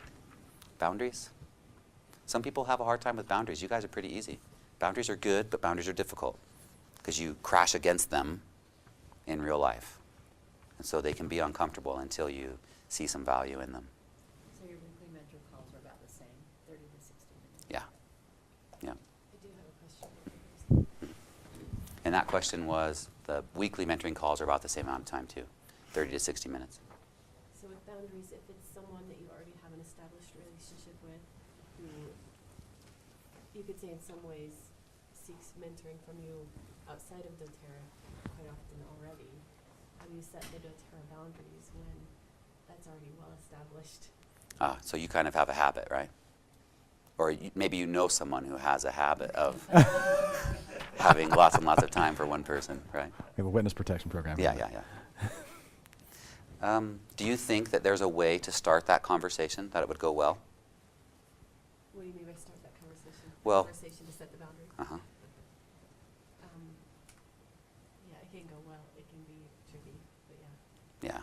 I always find that when I've got a difficult conversation to have, setting boundaries or bringing up something that's difficult, if I plan the conversation ahead of time, particularly the first sentence, where they feel safe, and in my mind I have all their positive attributes playing through my mind, it always goes well. Because you're a good person, but good people are the ones who are worried about bad things happening when you talk about difficult things. And then you have to remember, I'm a good person. I'm just going to bring all that goodness into the first sentence that's going to pave the way for the rest of the rest of the conversation that will then kind of establish the boundaries or get what I want out of the situation. If I were you guys, I would write this stuff down. This is how to create Life change, Life problem change. solving, and that's one of my number one things that I teach people. Prepare the first sentence with all of their good attributes, and there was two parts to it. All of their good attributes, and prepare you know, the first and statement. Prepare the first statement. Yeah, the first sentence of the conversation. Because you said, how do I do this with someone who I've already got kind of this Pattern. non-boundaries going on? So you're going to have a conversation. You have to confront the issue. Confrontation is not contention. Most of us worry about contention. Contention means fighting, and bad people create contention, or good people in a bad spot. Get yourself into a good spot by preparing this first sentence, reminding yourself of all their great attributes, and being very clear what you want to create. And then it's really easy. Could you give us an example of what that first sentence might look like? So I'm going to pretend that the person who wants more mentoring from me is named Tana, my wife. Okay? So I'm going to remind myself of all the things that she does well, even though this thing that I don't like is her lack of boundaries with my time. Maybe calling outside of hours that I want to talk, or maybe she feels entitled to it too, because we're related to each other, brothers, sisters. The actual Tana's my wife, so she gets this time, but this fictitious Tana needs to kind of respect my time, okay? So then I would remind myself of all these things that she's doing right. And when I say remind myself, I write them down. Because when a person's creating problem in your life, they become an object. And I can always tell when someone has turned somebody else into an object, because you stop using the name, their name, and you start calling them something else. The frontline leader, or my wife, or they become an object instead of a human being, right? And so you have to flesh out the human being again with all of their good attributes, the things that you love about them. And you have to have that list. You don't necessarily have to tape it to your glasses, but you can write it all down, because then you're reminding yourself of all their good attributes. And when it doesn't even matter if you say any of those things. When you have them on tap, some might come out, but they feel it. And that becomes your belief, okay? So you have all their positive attributes. You know what you want is to create some boundaries. So then you say, Tana, I really appreciate the time we have talking to each other, because you are a couple of these positive things, and it helps me with this. And there's something that I need. I need to not talk on the phone after midnight or 8 p.m., which is a reasonable boundary in my mind, unless there's something special going on. Or I need to talk to you once a week, and we can save up lots of these things for once a week. And she feels positive. She's like, of course, That make sense? Does that make it easier? That's how I do it. Well, I actually, as you said that, I realized that I already do that.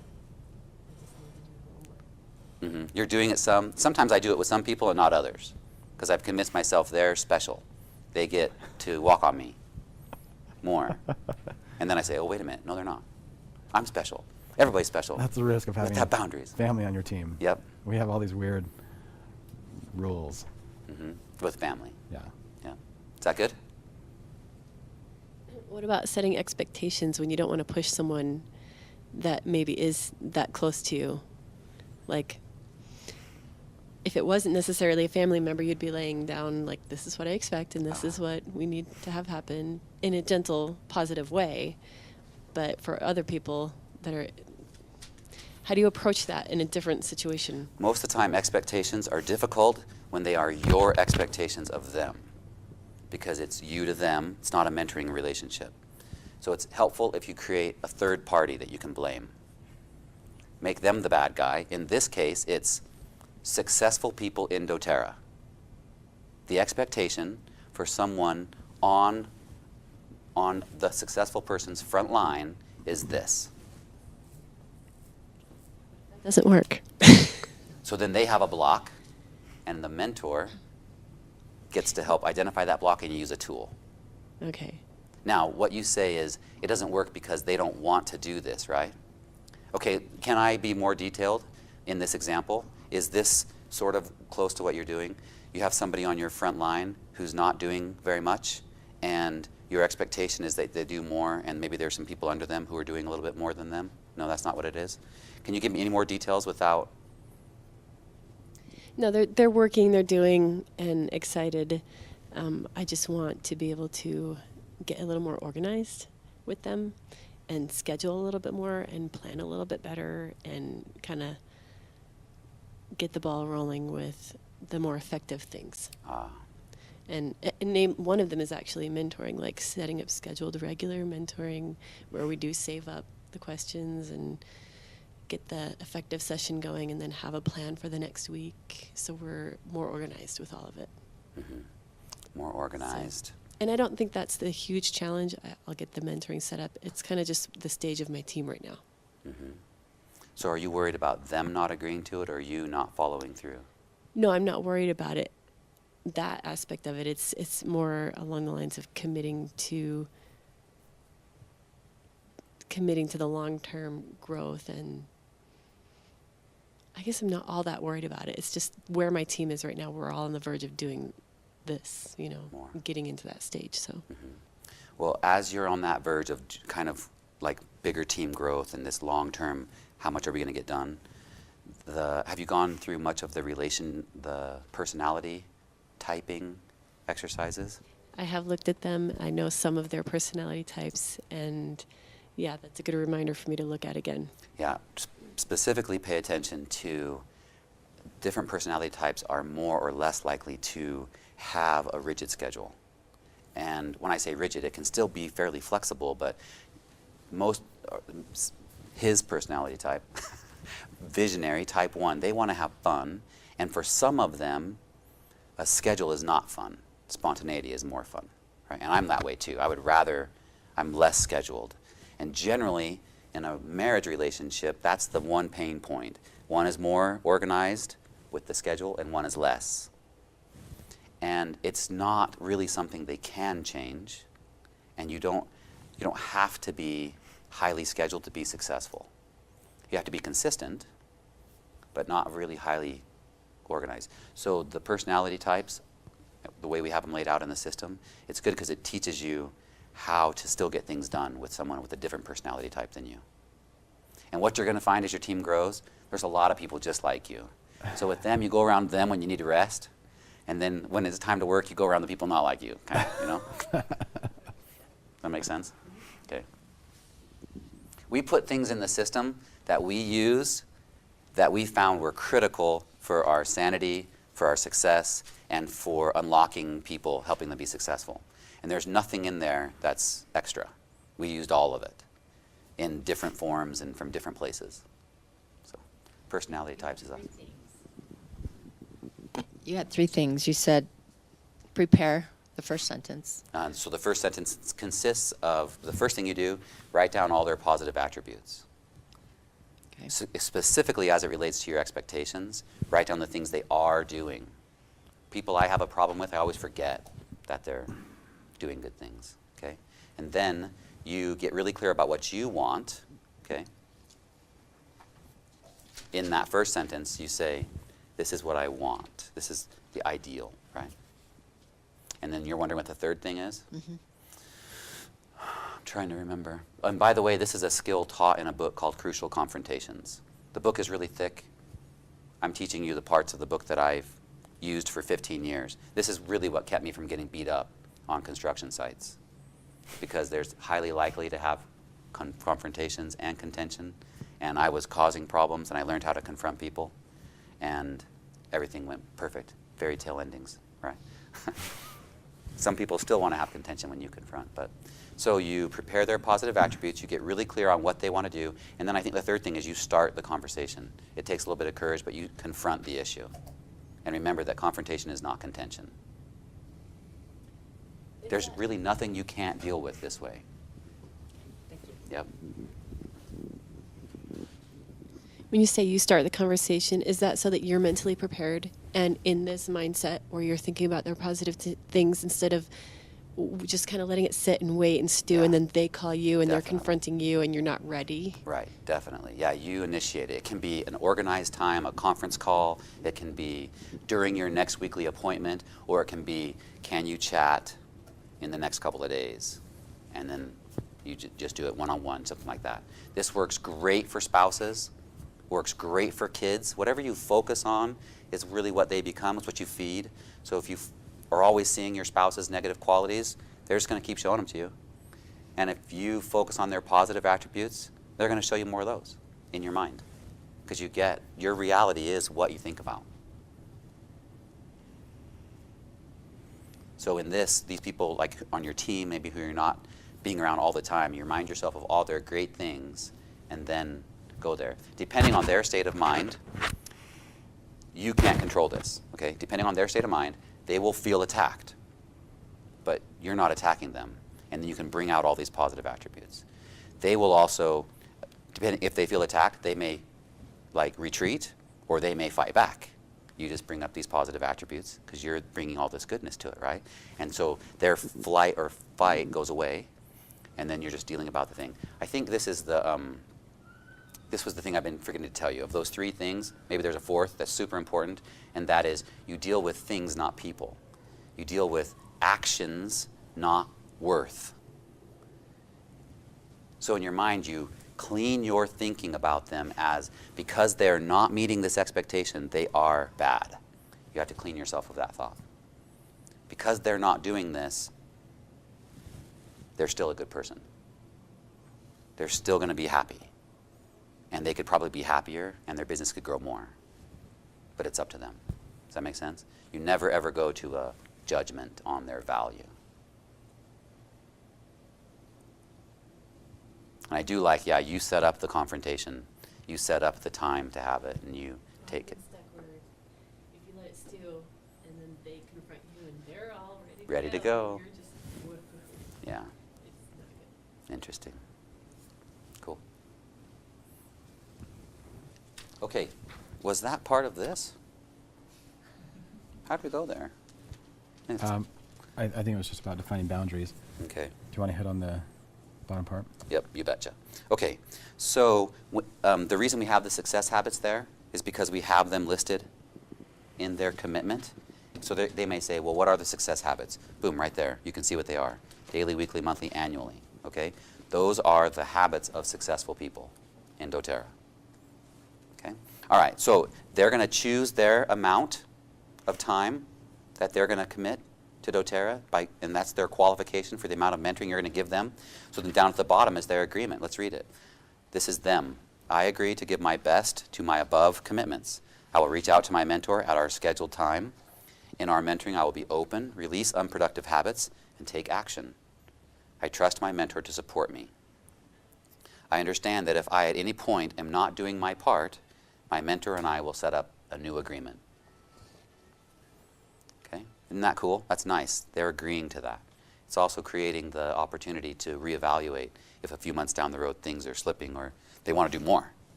I expect them to start a few hours, and as they like it more and more, they move up. Okay? And if they're not on your front line, that means their enroller maybe starts getting focused more. Okay? So I expect to reevaluate mentoring agreements. Now, the part that we both like a lot is what you as the mentor is agreeing to do, the next part. And they get a copy of this, okay? On my word of honor, I free my heart and clear my brain to manifest what I envision. Remember what we talked about? The mentor eats his own cooking? Okay, that's where the mentor knows they are getting over the things that keep them stuck.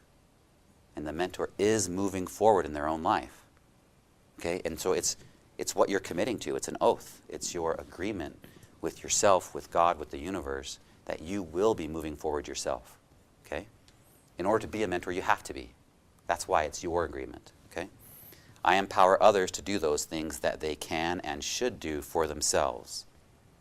We have to stop right there, too. This actually comes from a book written about a youth program where adults are more likely to do what the youth should do because it's easier and faster. And so in there's this agreement with the adult leaders. It's all negative, though. I will never do for these young boys what they can and should do for themselves. And that, it's in a camping environment, so that means the boys have to set up the tents, and the boys start the fire, and the boys make these decisions, right? So in real life, it works the same way with kids. Isn't it so much easier to do the dishes than have your 9-year-old do them? Less, they get broken less, they get cleaner, the dishwasher isn't everything jumbled in a pile. You know, it's so much easier.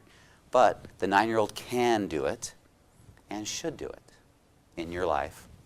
You know, it's maybe different. Maybe the 9-year-old's vacuuming or doing laundry.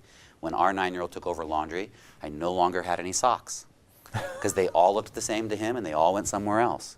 So he can do laundry, he should do laundry, and you have to just teach him a little bit, okay? In your team, specifically in doTERRA, it's going to be so much easier for you to reach out to these new people who have just enrolled, maybe do the wellness consult, maybe get them interested in the business and get them going and kind of have it all coming to you. But your leaders can do it. Physically, mentally, emotionally, they can do it. And they should. So as a mentor, you aren't doing what your mentee should. Okay? Unless there's some emergency that comes up. That's a hard one. Okay? I think a lot of mentors struggle with this, especially in doTERRA. It's once you kind of get good at something, you kind of want to do it more, right? It also translates right down to classes. When you're teaching a class, you could answer that question just with your own knowledge, but it's a little bit better to show them how to use the book, how to use a resource that they have, so that they're learning to take care of themselves. Make sense? That translates into everything. We like that sentence. I seek breakthroughs. Okay? A mentor doesn't want to just have a conversation every week. You are seeking the thing that's keeping them stuck so that they can experience breakthrough. Okay? I foster life change. In every place I visit and every soul I encounter, I leave light. Isn't that cool? This is a commitment to your whole life. All right? You can't be the grumpy old guy who sits in the back and complains if you want to be a mentor. You can never do it. When you show up anywhere, at any part of your life, this is what you're doing. You're bringing the light. Other people can bring some too, but you're bringing it, and you're going to leave it, because you don't diminish at all when you leave light in other people. How many of you can commit to this? The mentor's agreement at the bottom. Yeah. I commit to it. And when we wrote it, this has made a transformational difference in everything we do, because we want to, when someone brings something up that's negative, we can't not deal with it. If there's a way to get them to look at it differently, we try to find the way, even if it's the waitress. No. Okay? You like that? Well, you're going to use that agreement? Yeah. There's a lot of stuff there. This is all them. This is you. And this is like mentoring 404, that one statement. Okay? Big time stuff. Now, what you are going to find is as you have these appointments, people are going to be stuck, and you're going to have no flipping clue what to do, right? And you're going to be racking your brain and thinking, man, what can I do? And part of it is you have to release that pressure of trying to know what to do and just be open, because you'll be told, doesn't matter your religious beliefs, you'll be inspired what to do. And to help you be inspired, my wife loves quoting this. It's something we learned a long time ago. The better the information you have, the better the inspiration you have. If you can put something into your mind, it's kind of, even if you can't remember it, it's there to be brought up later, okay? So on those lines of giving you way more information than you can ever process, Andy and I created, turn it back over, we created Mentor University. And it is on the Share Success website right there, sharesuccess.com/Mentor University. Are there no links to it, like no pictures? They have to type it in, right? Mm-hmm. Yeah. This is kind of exclusive. People who want to be better mentors, we tell about this. And everybody else can't get to it. There's no links to it. Okay, it's there, they could type it in, but people who want to be good mentors. And what we're doing there is we're putting information. Okay? There's 3 kinds of information that we're doing. We're doing basic, not basic, but lots and lots of mentoring principles that a mentor wants to know for themselves. And we don't, right here, we have just the one so far. These are short videos, always less than 15 minutes, that just load up on YouTube. And when there's a diagram or a picture, it's also there. Okay? So you watch this short video, and you can print out this tool and use it or just draw it. Andy and I do the artwork, so anybody could just copy it, okay? Even though he is an artist and I'm not, I just like to insult him a little bit. Keep me humble. Yeah, the other 2 kinds of tools that we're giving you, the other 2 batches of information, is empowering tools and releasing tools. Remember how I said you're going to be talking to somebody and they're going to get stuck? And you're not going to know what to do? Okay, it's these 2 different kinds of tools that you'll know what to do. And I can promise you this, we have 115 different videos to put up here, and we're doing them not all at the same time. They're not all done yet, but we have all the information for them. We know the tools that are needed, and they'll all be there, and it's way more than you'll want. You don't have to have it on tap. You kind of just have to know it's there, and maybe watch it when you can get to it, so you can be inspired for it. And this is how it works. You're mentoring someone, and they're stuck, okay? The power mentoring sheet, things are not working well. They feel like they're not getting past something in their life. They can't get through it. They can't get over it, okay? Generally, that means they need a releasing tool, because we have baggage, and mentors help people fly without baggage from the past, okay? They get what they need in the future, okay? And generally, you can find that they're stuck by giving them an empowering tool and it not working. So an empowering tool are something that if you just have a normal person with just the normal amount of baggage, you give them an empowering tool, it's something that empowers them to move forward and get a goal. Okay? We created the system around the 2 most effective empowering tools, and that is vision boards and declarations, affirmations. Those are both empowering tools, because a person who does declarations and declares to the world what they want, they get it. And a person who has pictures in their mind of what they want and puts them on a visible place that they see morning and night to remind them of those goals, they get them. A normal person does. When someone is not getting what they're declaring and not getting what they're visualizing, they need a releasing tool. Does that make sense? So people are using empowering tools and it's not working, they need a releasing tool because they need to release some baggage. Okay? And as they release baggage, this stuff will start working better, and then they're going to find that they go to a deeper level or get going so fast there's some resistance, and they need another releasing tool. Okay? So there's this interplay between empowering tools and releasing tools. There's videos in here. In most of the videos, we discuss that principle right there, because a mentor knows that. I'm going to have this person set a goal, and they're either going to get it or not. If they get it, they set a new goal. We're going to take them until they are hitting a wall. And when they hit a wall, we're going to bring in a releasing tool. so they can release what's holding them back. That makes sense?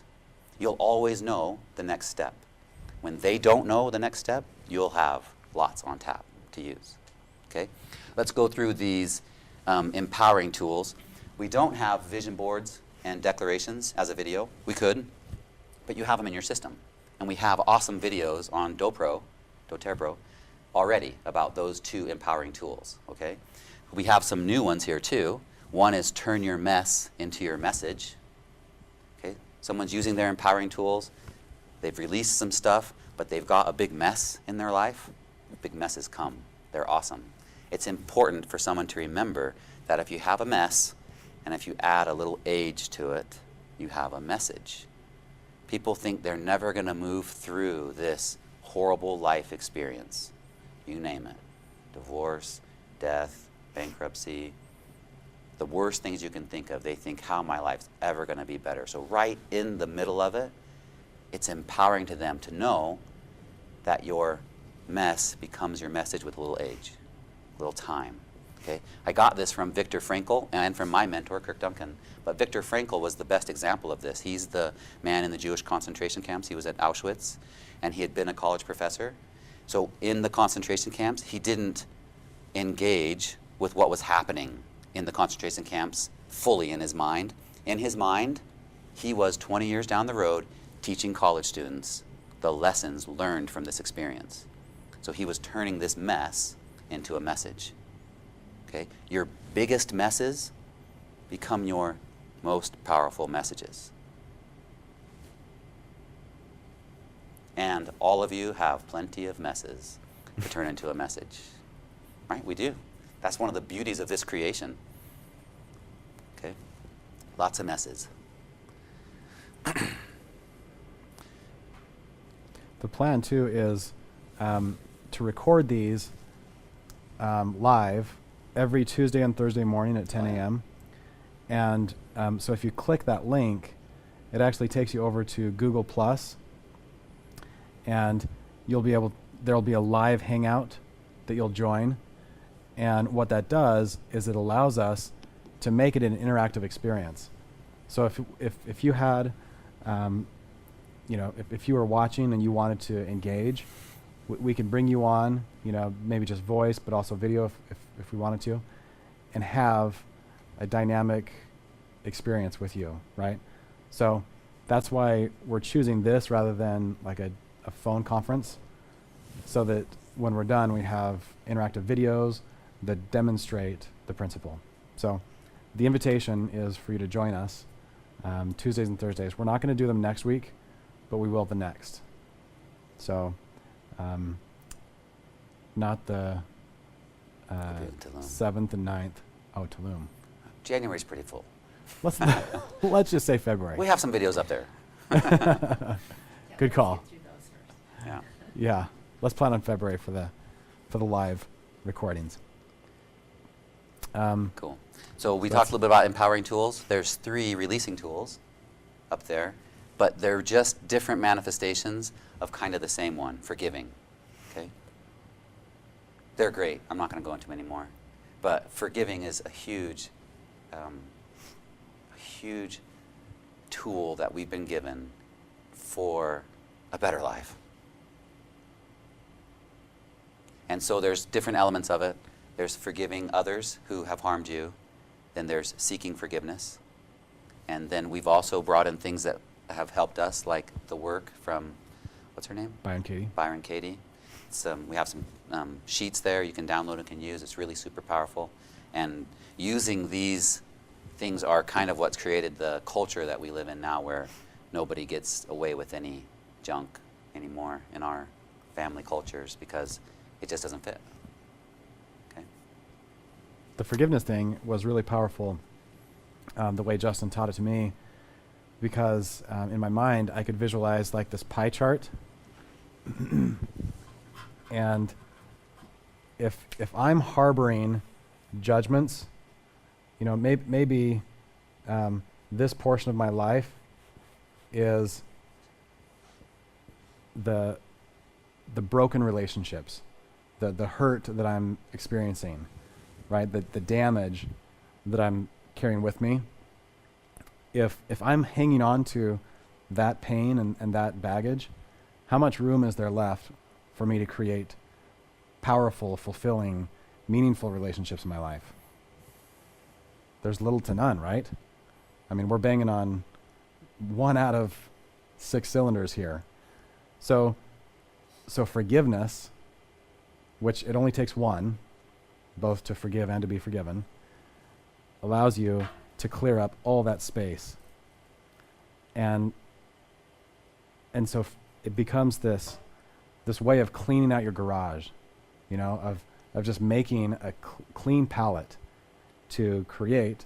And in doTERRA, where it's a relationship business, you got to have relationships. And it's the space that we need to create beautifully. It's interesting too, when you consciously go through the act of forgiving other people, and there's biblical, the coolest thing is when Peter asked the Savior, how many times should I forgive my brother? 7 times? And he goes, no, 70 times 7. That's 490 times. Well, if there's something that's happened in your life that's really, really big, and it's really hard to forgive, do that. Write down, I forgive so-and-so for this thing that was really, really big, and release them to their highest good. And write that down 490 times.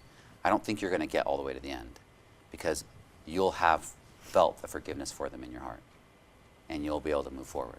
And I had to do that. That's why we teach this. I had to do that for things that I had taken offense to when I was a child that held me back as an adult. Things that I had hard and fast rules, and there was one individual, always somebody really close to you. For me it was my mother, and sometimes it's your father. But for me, it was my mother, things I would not forgive her for which, some bad grammar there. There's some things for which I would not forgive her. There's forgiveness for that too. There's forgiveness for bad grammar, I'm being told. And as I went through the process of just writing it down, forgiving her, I think I only had to do it like 50 or 60 times, and I was feeling good. And this was a big thing. Like, as a little kid, there was nothing major that happened, but as a little kid, I had just condemned her bad, for things that she'd done. And so I got over it. And now, as an adult, where we did not have a relationship, because I was totally checked out, now we have a great relationship. And it made my relationship with my wife way, way better, because all that animosity I transferred from my mother, I just transferred right to my wife, right? So it improved that relationship, and we have a great relationship.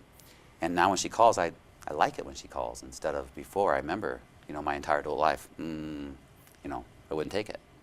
So as a mentor, you seek life change, right? And you do these things that you ask other people to do. And your life changes, and it's better. Cool?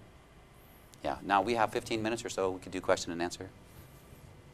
How did you word that? I forgive so-and-so for such and such, and release them to what? Their highest good. And that is in Forgiveness Part 1. And it's from the book from Truman, Feelings Buried Alive Never Die. It's a good book. You don't have to read the whole book, though. But basically, just things that we carry from our past, we can't get past them, and we can't just move on. Can't stuff it. Yeah, they never go away. And they manifest themselves later in life as injuries, as health ailments. They manifest in broken relationships and mediocrity. And as you get rid of all this baggage, you bloom. Cool? So I think there are, I don't know how many there are actually, but there's about equal amounts of empowering tools versus releasing tools. A few more releasing tools. But there's about 50 of each that we have that you'll be able to use. Not all of them have we personally done yet. So the ones that we've personally done are the ones we're doing videos for first. Cool. More questions? So on that Tuesday, Thursday at 10, you're going to a website, and that will connect you with. So yeah. If you come here to Mentor University, Share Success Mentor University, and click here, right there, then you can go to the live if you want to do it live. Okay. And as soon as we're done, it will show up here as a link, that video session. Okay. Awesome. Thank you for clarifying that. Just right there. Yeah, archive. Right there. Pretty general question, but for each of you, I would just like to know, looking back on your early days, if there was one thing you could have done differently, what would it have been?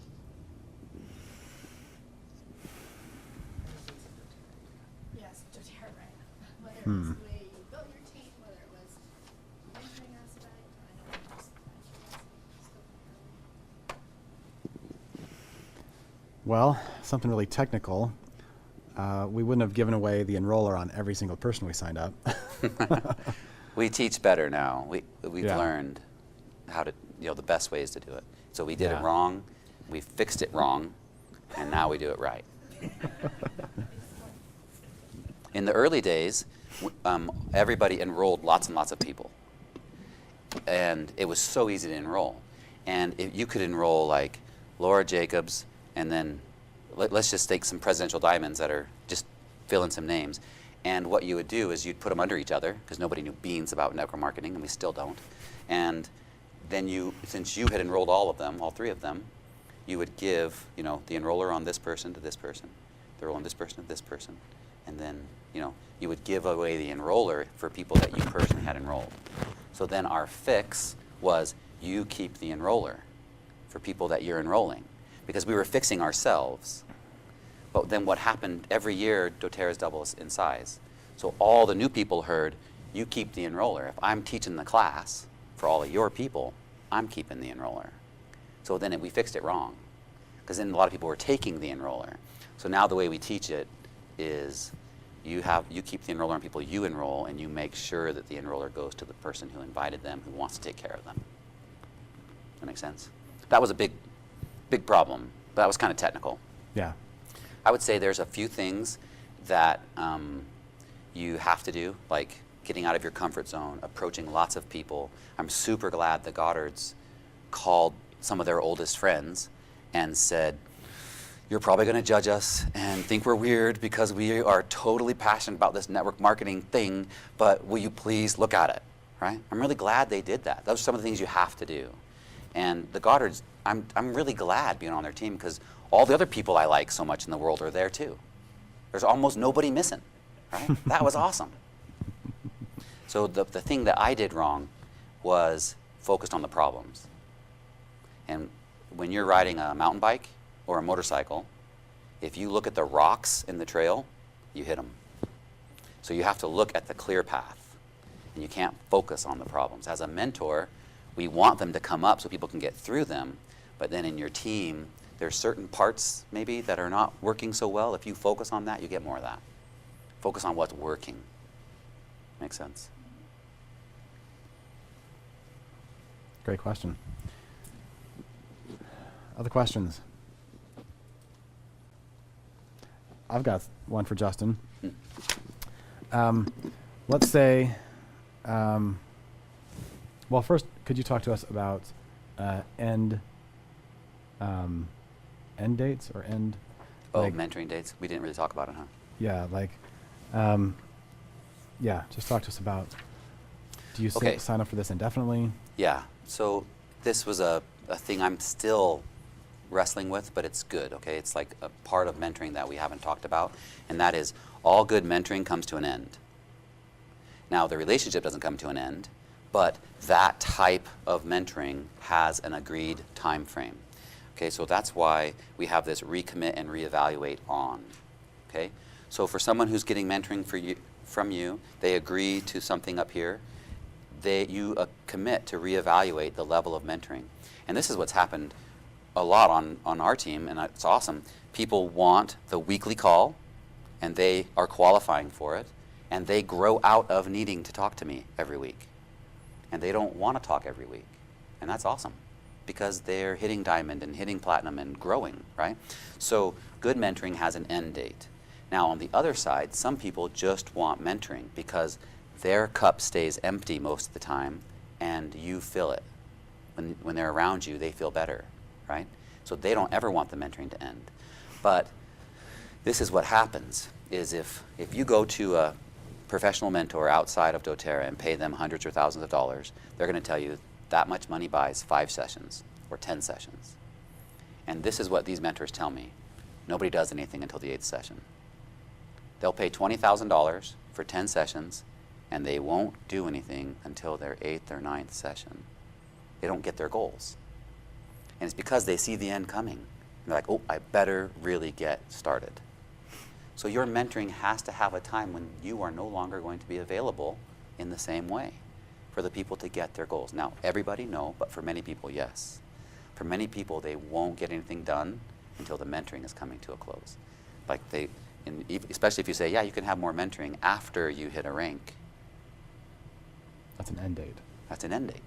That's a goal. They have to progress to that. Okay? So end dates are very powerful. They're a boundary that is scary for many people, including me. But they work really, really well, having end dates. That ballpark, right? Yep, depending on the person, it would be their rank goal would be the end date when, or a time frame. So, okay, if you have an elite who wants to go silver, okay, that elite is at about 3,000 in volume, and they need to go about 9,000 in volume, okay? To have that be stable silver, it's going to be about 3 to 8 classes per new elite leg. Those 3 classes could be done in a month each.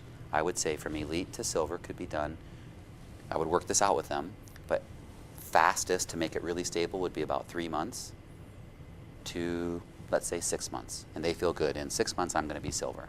Because you just work out how many classes they're going to teach. That will generate the volume. They'll get there. Okay? So you say, okay, if 6 months come and you're not silver, then we're going to reevaluate the mentoring. Okay? And if they are checking out less and less, then you're not going to be there. You're not going to continue the mentoring in the same way. Make sense? Now, for a brand new person who's just getting started, I would say, and they can only do 5 hours a week, I would say jump on this team call right here, this weekly team call. And if after a couple of weeks you want more, and now they're all of a sudden going to do 10 hours a week, because this is what happens. People learn some in the beginning and their life is full, and so they just do a little bit, and they start carving out time. They progress forward up in this. For a brand new person, I would say do this for a month, and let's reevaluate. Where are you? Do you want to do a little bit more? You want to start hosting classes about 10 hours a week? Boom, boom, now they're on a monthly call with you. Make sense? So with the Success Challenge, it says that we should have a mentor, and people who are getting on that should have a mentor. Are you suggesting then that maybe they start with the weekly team call as their mentor? Depends on their level of engagement. Okay. Mm-hmm. All right. Awesome. Thanks. Yep. We Obviously. always recommend if your enroller is engaged in the business, that's your mentor. That's the person you're going to call.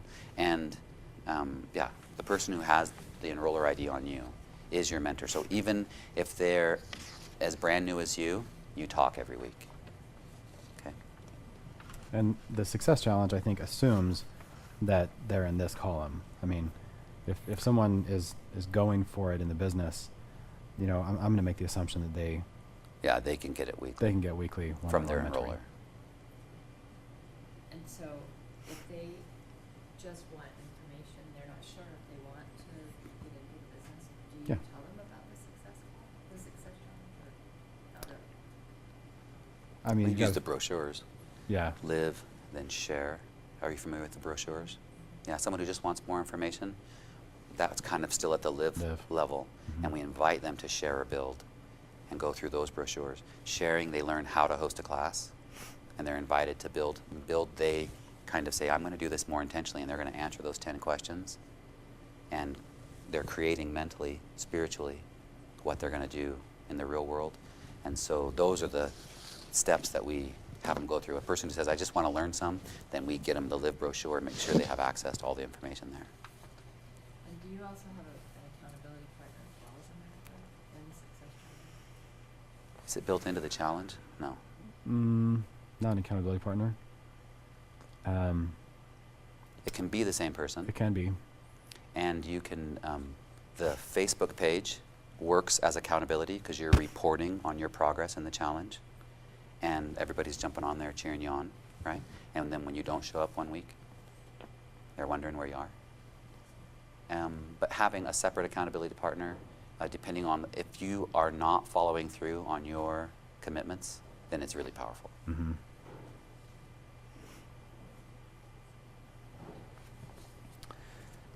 I just want to share a couple of last. Any other questions? As I was brainstorming some of my heroes in my mentor Hall of Fame, Stephen Covey came to mind. One of the mentors that we've enjoyed is some of the owners of doTERRA. I remember when Greg Cook was coaching me and Natalie, and it wasn't a regular basis. It was just in a meeting. He said a phrase. He said, "The more you act like corporate, the more you'll be perceived as a leader." And at first I didn't get that. I had to really process that before I realized, if you get a package from doTERRA, and let's say they messed up on one of the things, if you go and complain to your team, whether it's downline or upline, is that acting like corporate or not acting like corporate? It's not acting like corporate, right? If there's a contest and you're maybe bending the rules to qualify to win this contest, is that acting like corporate or not acting like corporate? Not so much, right? And so just that one little phrase was a significant mentoring experience for me, to really shift my paradigm and to step into a higher level of leadership. I saw Justin just the other day act as mediator between two of his team members who are not on speaking terms. Is that acting like corporate or not? It is. I mean, corporate would likely play the role of, hey, let's figure this out, right? I'll be the third party mediator. And so Justin was proving his leadership ability by acting like corporate in that situation. Now, does that mean that we're going to start shipping products or developing products? Of course not, right? I just mean in the mindset and some of the activities, think like corporate. And that was a significant mentoring experience from Greg Cook. Another time I saw Emily Wright. There was a leader whose character has been questionable. And when called upon, Emily Wright could say nothing but good about this leader. Nothing but good. She was impeccable. Elise Chedevy did the same thing. She said, I've got this challenge with, I think it was Eric Larson, and we're going to call each other anytime the other says something bad about anybody, right? Even if it's just in a private conversation. So our goal is to never say anything bad about anyone. That was a significant mentoring experience. There were some that were a little more playful too. Like my track coach in high school, he said, you got to run harder because you'll always pass out before you die. That was his idea of inspiring us and motivating us. And that phrase has stuck with me. You'll always pass out before you die. And then We need to build that into the tool. There's a tool called the worst case scenario. Some people don't go for their goal because in their mind, their brain sees the worst case scenario resulting in their death. Yeah. If I go for my goal and I don't get it, worst case scenario. If that happens, worst case scenario. If that happens, worst case scenario, all the way down to their death. And so their brain just skips all the steps and says, if you go for your goal, you're going to die. But you remember, you're going to pass out before you die. That's good. That'll be awesome. And then the last one was just when I was playing soccer in high school. The coach, had us run back and forth, and then shorten the distance on these sprints. And once everybody gets going, some buddies and I realized that you don't have to go the whole distance because you can't tell anymore which leg you're on. And so we're goofing around, and we would cut the distances short so that we could finish first. And not have done all the work. And one of the other players, you know, he finally pulled us over and said, "Why are you guys here? Like, are you here for the coach? Are you here for the rules?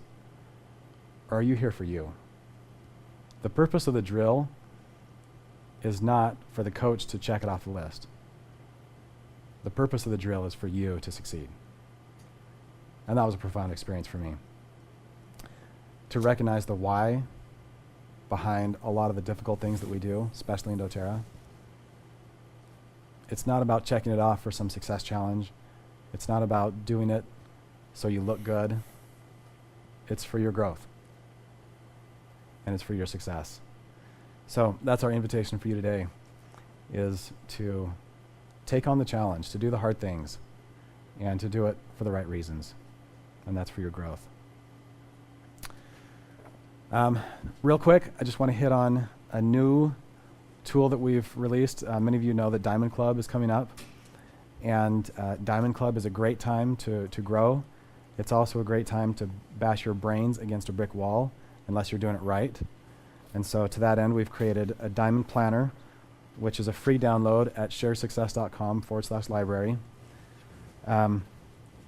This is the brainchild of Quinn Curtis and lots of really great minds, many diamonds, who have come together and just said, okay, if we know that there's going to be travel and lots of effort and lots of classes, let's do it smart. So I'm not going to go into more detail than that. I've got a couple copies here if you want some. If you're in Diamond Club, learn what's in that book. Yeah. It's only 10 pages. Sometimes it feels like too much, but if you're thinking of doing Diamond Club or you want to do Diamond Club, do it like that, because then you'll actually see the team growth instead of just have this brief time of lots of work. And if you're not in Diamond Club and you want to hit Diamond, that's also, that's what it's for. That's why it's called the Diamond Planner, not Diamond Club Planner. Okay. So any other questions? Well, thanks so much. In your email today, it Uh-huh. said the 8th and 9th, Friday and Saturday. Oh, That was a typo. So is it It's- actually the it's 8th and the 8th and 9th, which 9th. is what, Wednesday, Thursday? Wednesday, Thursday. It's Wednesday, Thursday. Okay, Yeah. just clarifying. Thank you. Yeah. So the question is about the Success Trainer training. It is on the 8th and 9th. So love to have you join us. Well, thank you so much for being here today. We honor you for taking so much time and energy to build yourself, to improve your mentoring abilities. Truly, this is one of the greatest sources of joy I have in doTERRA, is in this role of mentor. It's so rewarding. It's so exciting to experience life transformation in that role of mentor. So we honor you and thank you, and have a great week.